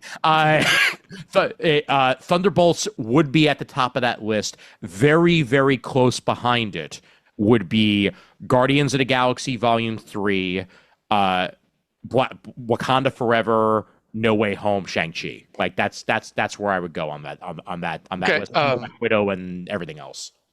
Thunderbolts is in my top 5 post-Endgame movies. I think it's very solid.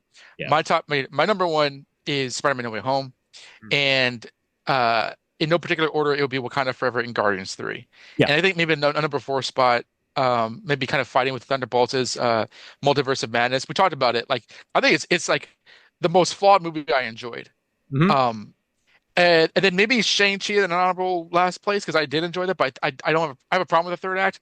Everything else is either decent, forgettable, or outright irritating to watch.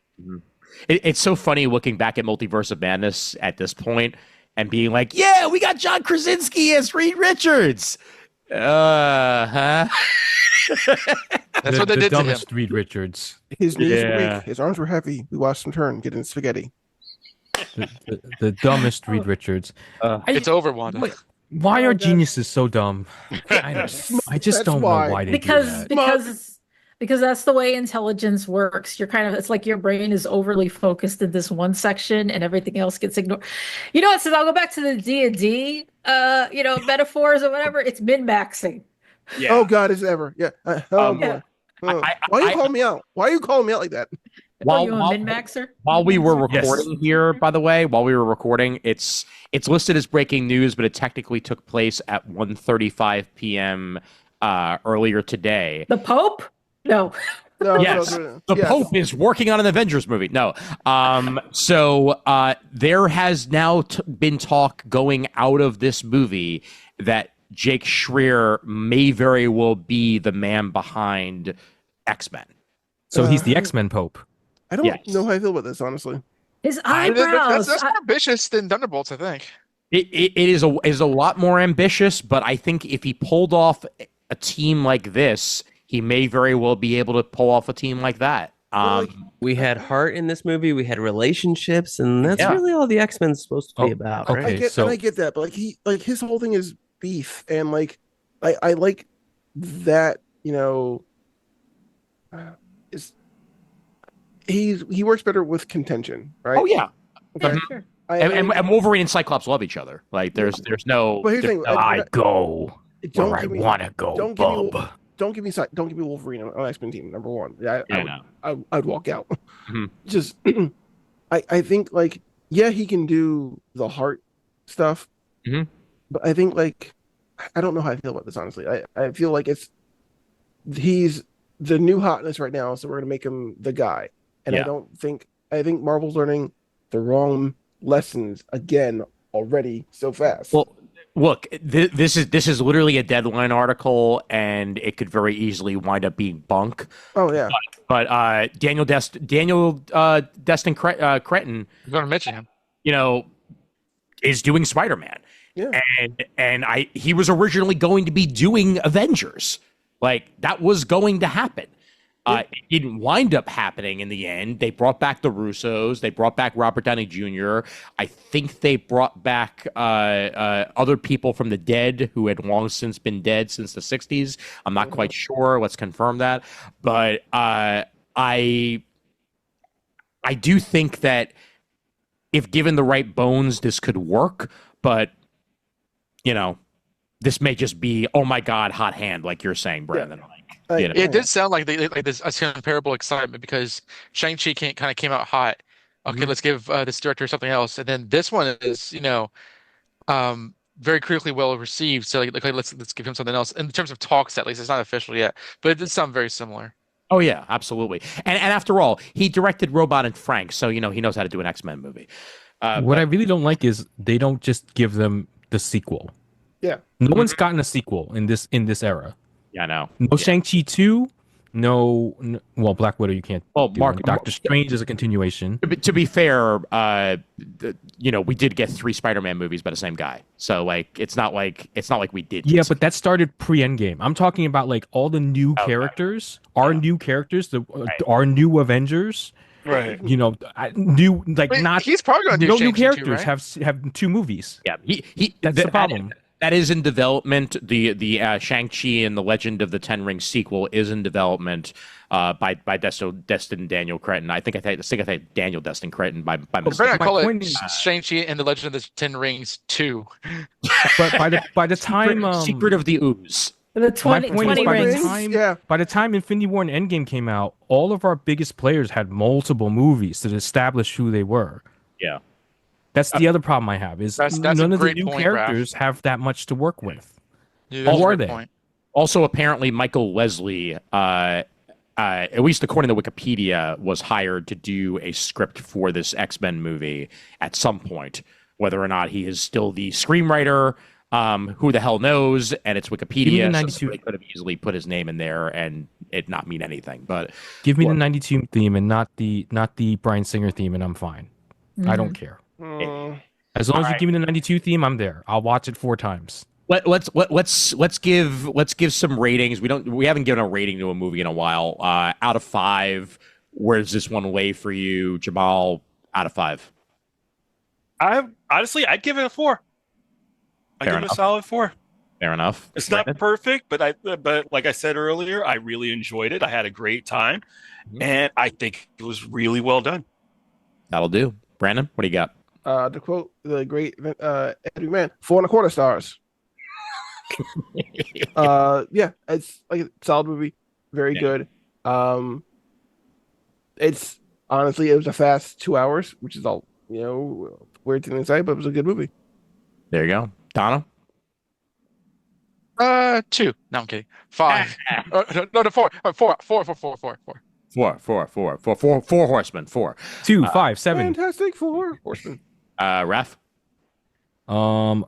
Man, what a good 2 weeks of movies I have not had 2 back-to-back weeks of good movie watching like this in a very, very like pre-COVID. It's been this long. Between Sinners and Thunderbolts. Oh my God. And Thunderbolts is my second favorite movie of the year so far, but Sinners is not going to get overtaken, I don't think. It'll take a lot to overtake Sinners. I'm hoping Superman pulls that off.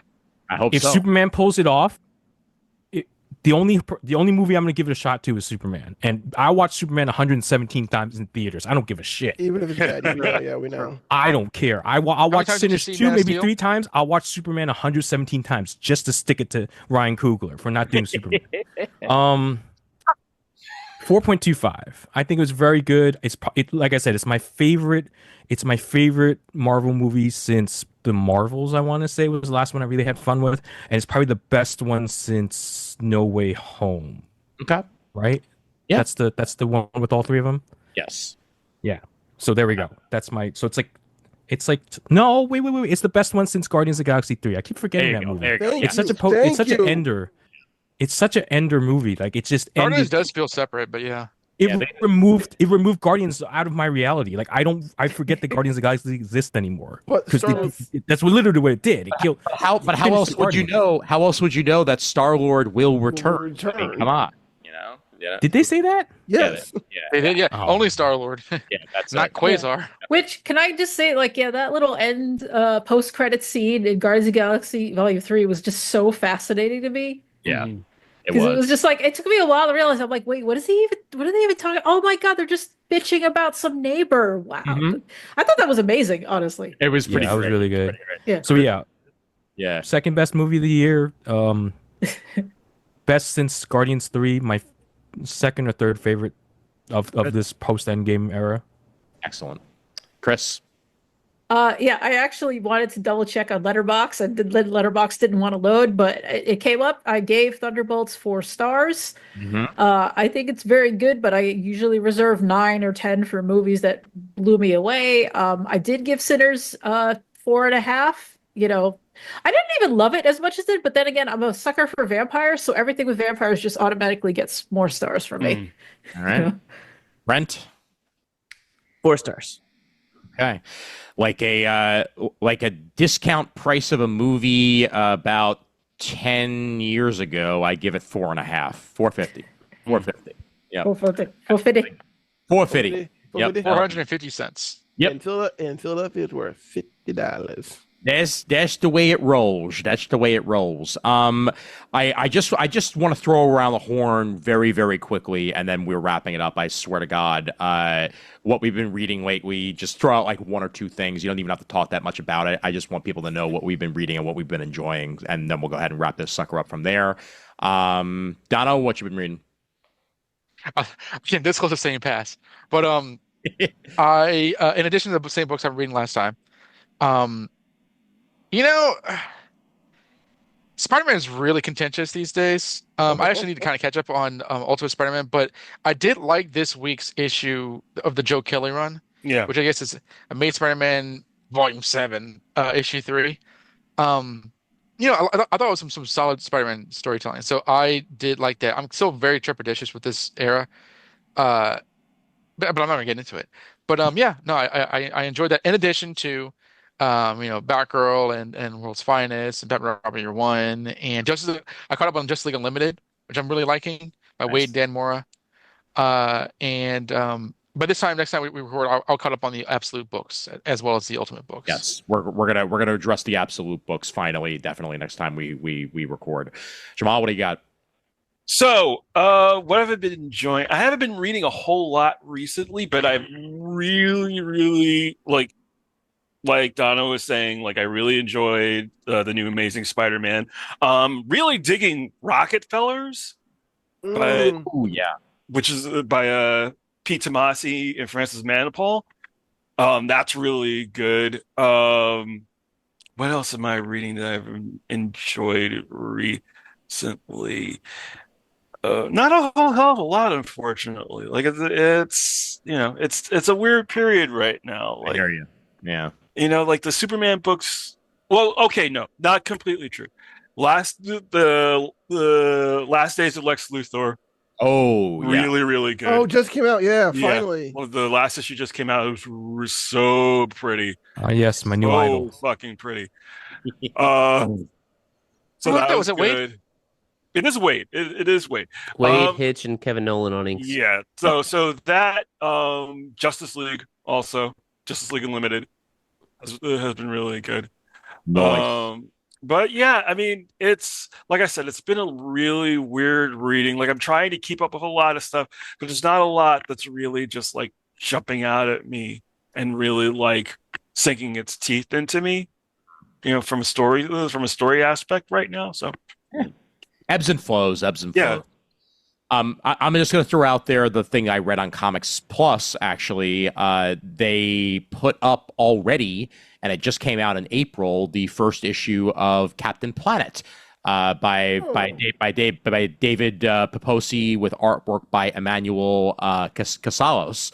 And I really enjoyed this as a first issue. It's very much a, if you want to call it Ultimate Captain Planet, you can, but it's more grounded. You get the introduction of the Planeteers, you get the introduction of Gaia, you get the introduction of bearded Captain Planet, and Oh wow. and it goes there, and the main villain's going to be Loot and Plunder. So I'm in. This actually like really has me hooked, and I'm sure somewhere Ted Turner's a very happy man. So this was some good stuff. At any point were you offered power? To combined in one way or another? Well, no, because the power is yours. Oh, that's why. I got heart. But yeah, it was good shit. It was really, really well done as a first issue, and Paposi's a good writer to begin with, so I expected as much. So check that out if you have not done so yet. Brent, what do you got? Is this Captain Planet the Don Cheadle version or no? No, it isn't. But He's not a dickhole. He's not turning everybody into trees. Tree. Love it. So everything I've read physically, I have videos coming out soon. I just finished the Nightwing compendium. That was really good. Surprisingly, or not surprisingly, I've never read it, but it was good. The thing I read digitally that I really liked was Nice House on the Lake by James Tynion the Fourth. Is that in the same universe as Slaughter? No. This is from DC, I think. Yeah, it was really, really interesting, really good. Nice. Brandon. Okay. Ultimate X-Men. Just because I'm a huge simp for Peach Momoko artwork, so that's why. Batgirl. You and everyone else. I know, right? Shockingly, no one. I hear the writer of that book is a fine fellow. He likes a good beer. Isaac. All right. Anyway, continue. Batgirl. Green Arrow. Superman right now. Catching up on a lot of those. And I have been getting, but not reading a lot of the Ghost Machine stuff. So Read those first. Over Green Arrow. Well, first off, fuck you. Okay, I like Green Arrow. Green Arrow's good. The Sean Isaac stuff is cool with Williamson, but after that, I was like, meh. I like Williamson as a writer, so that's why. But yeah, the Ghost Machine stuff. I'm trying to get into, only because it's still relatively new. So yeah, nice. Raph. I am the Adam Murdo of this of Blue Team. I have a 8-year backlog that I barely touched. So, I just sorted them by company, and I still haven't touched any of them. I actually went through my old boxes over here, and I mentioned before off camera that I found a sketchbook Jamal signed for me. So, I've been reading a lot of like 2008. I've been flipping through 2008 Marvel, like Civil War, post Civil War, Who Will Wield the Shield. Ooh, nice. I found my Captain America 25 where Cap dies. Ooh, he stayed dead. He stayed dead. He never came home. My mother literally, like, I lent it issue 25 to her, and she read it. She goes, "He's not going to stay dead." I just love, some of you about my mom, some of you haven't, but it is just funny to watch a woman in her, I don't know what she's in her 50s, 60s at the point, and she's just deadpan. Still never forget Wolverine Origins. Gambit? That's not right. Yeah, I can probably have her record something about Thunderbolts, on Sunday maybe. We'll see. Yeah, maybe. Yep. So yeah, I've been doing that. I watched the Grant Morrison documentary on YouTube. And that led me to reread All-Star Superman for the 87th time. Okay. Still one of the greatest Superman stories ever. I love it. Agreed. Greatest character to ever be created besides Raphael from the Ninja Turtles. So what else? Look at Ian. I just love how you just stay on brand. That's what I love about your. I have a brand to protect. You listen. If we can't be iFanboy, I can just name drop all my goddamn favorites. Okay. Can we be Geeks Unite and just take that over? Oh my god, no! God. Why would you want to make this place worse? No, we should just be the Our Batman's parents, Raph. Whatever SEO you think Comic Time may have, Geeks Unite has like a trillionth of that. Okay, that's a reference to episode 30. So go back to that era. Oh yeah, Jesus Christ! Only on the website. Oh, my Jesus God. Christ. Mostly I've been playing this game on Steam, Schedule 1, where I'm just an Oh. unrepentant drug lord Mm. named I heard about that one, Herzenberg. yeah. For you. Good for you. Thank you. And Kris, what do you got? I mean, I've said it before. I've decided I don't even remember why I started doing this again, but I finally redeemed my code that I got at New York Comic Con for more Marvel Unlimited because I never pay full price. And I just picked up reading X-Men again. And so in the past month or so, I've read through Dark Phoenix and then everything after that. I have long maintained that I think after Dark Phoenix Saga is actually peak X-Men. I agree. And so this is the first time I've read some of these issues, though. It's like because the collection, we're all old school fans. We remember when they didn't collect every single issue. So all of the X-Men stuff was whatever they cherry picked for collections. So I am getting some of the low points in there too, but I still think it's really solid because you get Kitty Pryde, the Brood saga, Rogue joins the team. I think Rogue joining the team is probably one of the strongest things that happens at this point.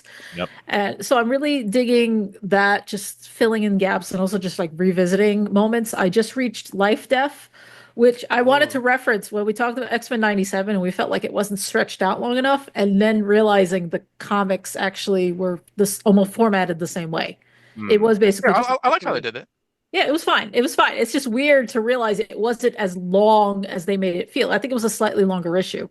Besides that, because I'm kind of jumping around when they cross over to stuff or they mention stuff, I try to read that. So I've been reading New Mutants.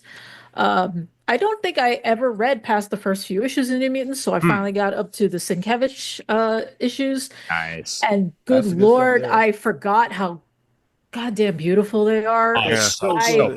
So It's pretty. good. 40 years later. I mean, I think we do. People put out some great comics now. I'm not just saying that because Jamal's here and Jamal puts out great comics, but I feel like 80s Marvel did experiment a lot more and like letting Oh, yeah. No, Sienkiewicz do absolutely. Sienkiewicz, like letting him do whatever with a mutant title and about a bunch of teenagers. Yep.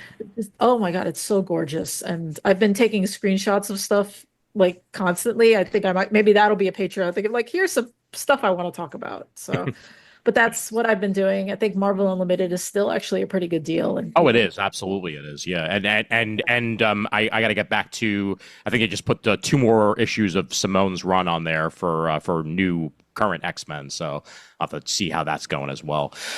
All right.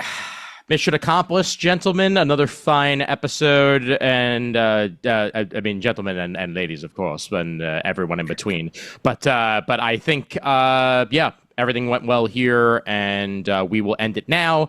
Let everybody know where they can find you. Kris, you were talking most recently, so just continue to talk and let people know where they can find you. I mean, like I said, I'm on Blue Sky. It's probably the place where you're gonna find me do the most. It's Lampbane, at Beast Sky, that social, that thing, and also on itch.io. I am gonna try to post on the Patreon more if Ian actually remembers to put the stuff up when I send it over to him. I will. Yeah, because I need to get back into writing, and it's fine if I'm not getting paid. I just need to flex that muscle, and I have a lot more to say than I get a chance to say when we have how many people in this call? 7? 12, 74. There's 74 people here.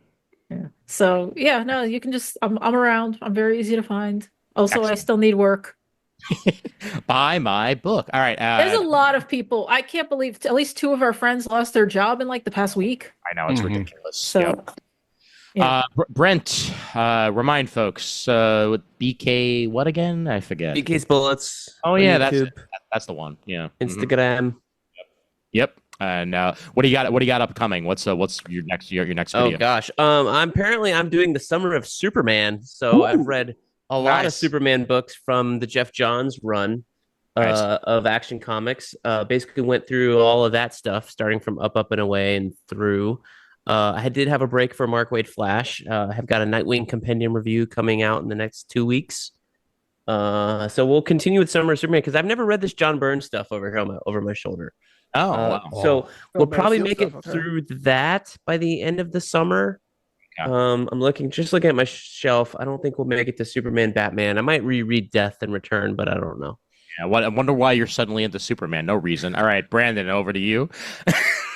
You can find me on most social media at the Dabadon or Atomic Games on Twitch. And remember to actually do that type of stuff. And also you can, if you are in the Philadelphia area and you want to come see me at a store, I work most other weekends at Uncanny Comics in Plymouth Meeting. Nice. And occasionally at Web of Comics. All right, and over to Raph. He does stuff, right? Yeah, I do stuff. I am all my social media is the same. Raph does stuff. What do I do? Have an existential crisis every 4 seconds. Yeah. Other than that, I run a Twitch stream. Usually, it's changing because I got a new job. So Saturdays, maybe Sundays, and where I just discuss. Mostly, I discuss my desire to visit China and like look at videos about the places I want to visit lately. But it's also about comics and me trying to educate, internet brain rotted, Twitch Zoomers about comics and probably failing miserably. But hey, it's worth the effort. Fair enough. Jamal. I can be found primarily these days on Blue Sky, Jamal Eigel, and you can contact me through my website at jamaleigel.com. Excellent. Dono. I'm also on Blue Sky. Questions we don't have answers. KinoWest.com. I run it with Harrison Shoot. I've honestly I don't think I've actually voiced this. I really wanted to have a comic book based topic to invite you guys on because Raph's been on the show a few years back. Yeah, that was good. So I think we could have a really fun discussion, just kind of figure out what discussion would be worthy of everybody here. Well, as long as I don't have to edit anything, I'm more than happy to come on. I mean, absolutely. Well, now that Skype is dead, I need to get on the Zoom train or something else. There's tons of platforms. If you need any advice, we can figure something out. Yep. I mean, Appreciate Discord, that. if you're really desperate for or you can use this same freaking Zoom that I own. Whatever, it doesn't matter.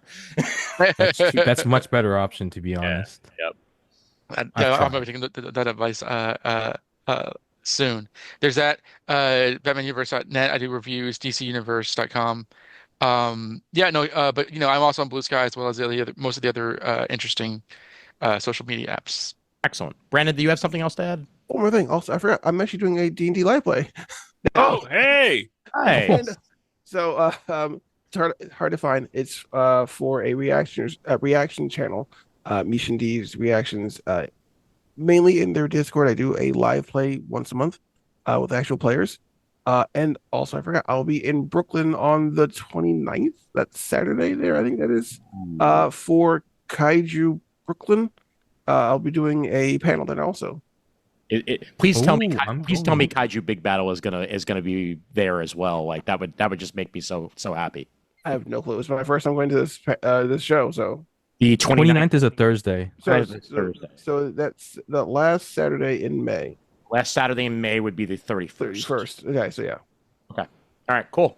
Awesome. Well, you can find me at I Am Sci-Fi on Blue Sky. Also, I Am Sci-Fi in various other places, but not that thing that used to be Twitter because fuck that shit. So just go ahead and find me in a whole bunch of other places and good stuff. Sometimes with underscore, sometimes not. You can probably figure it out somewhere along the way. But let's get to credit, shall we? Email address for Comic Timing is comictiming@gmail.com. You can find us over at facebook.com/comictiming. And that's also where you can find the Comic Timing fan group. We're happy to have you join up and continue to talk to us there and have some good times along the way.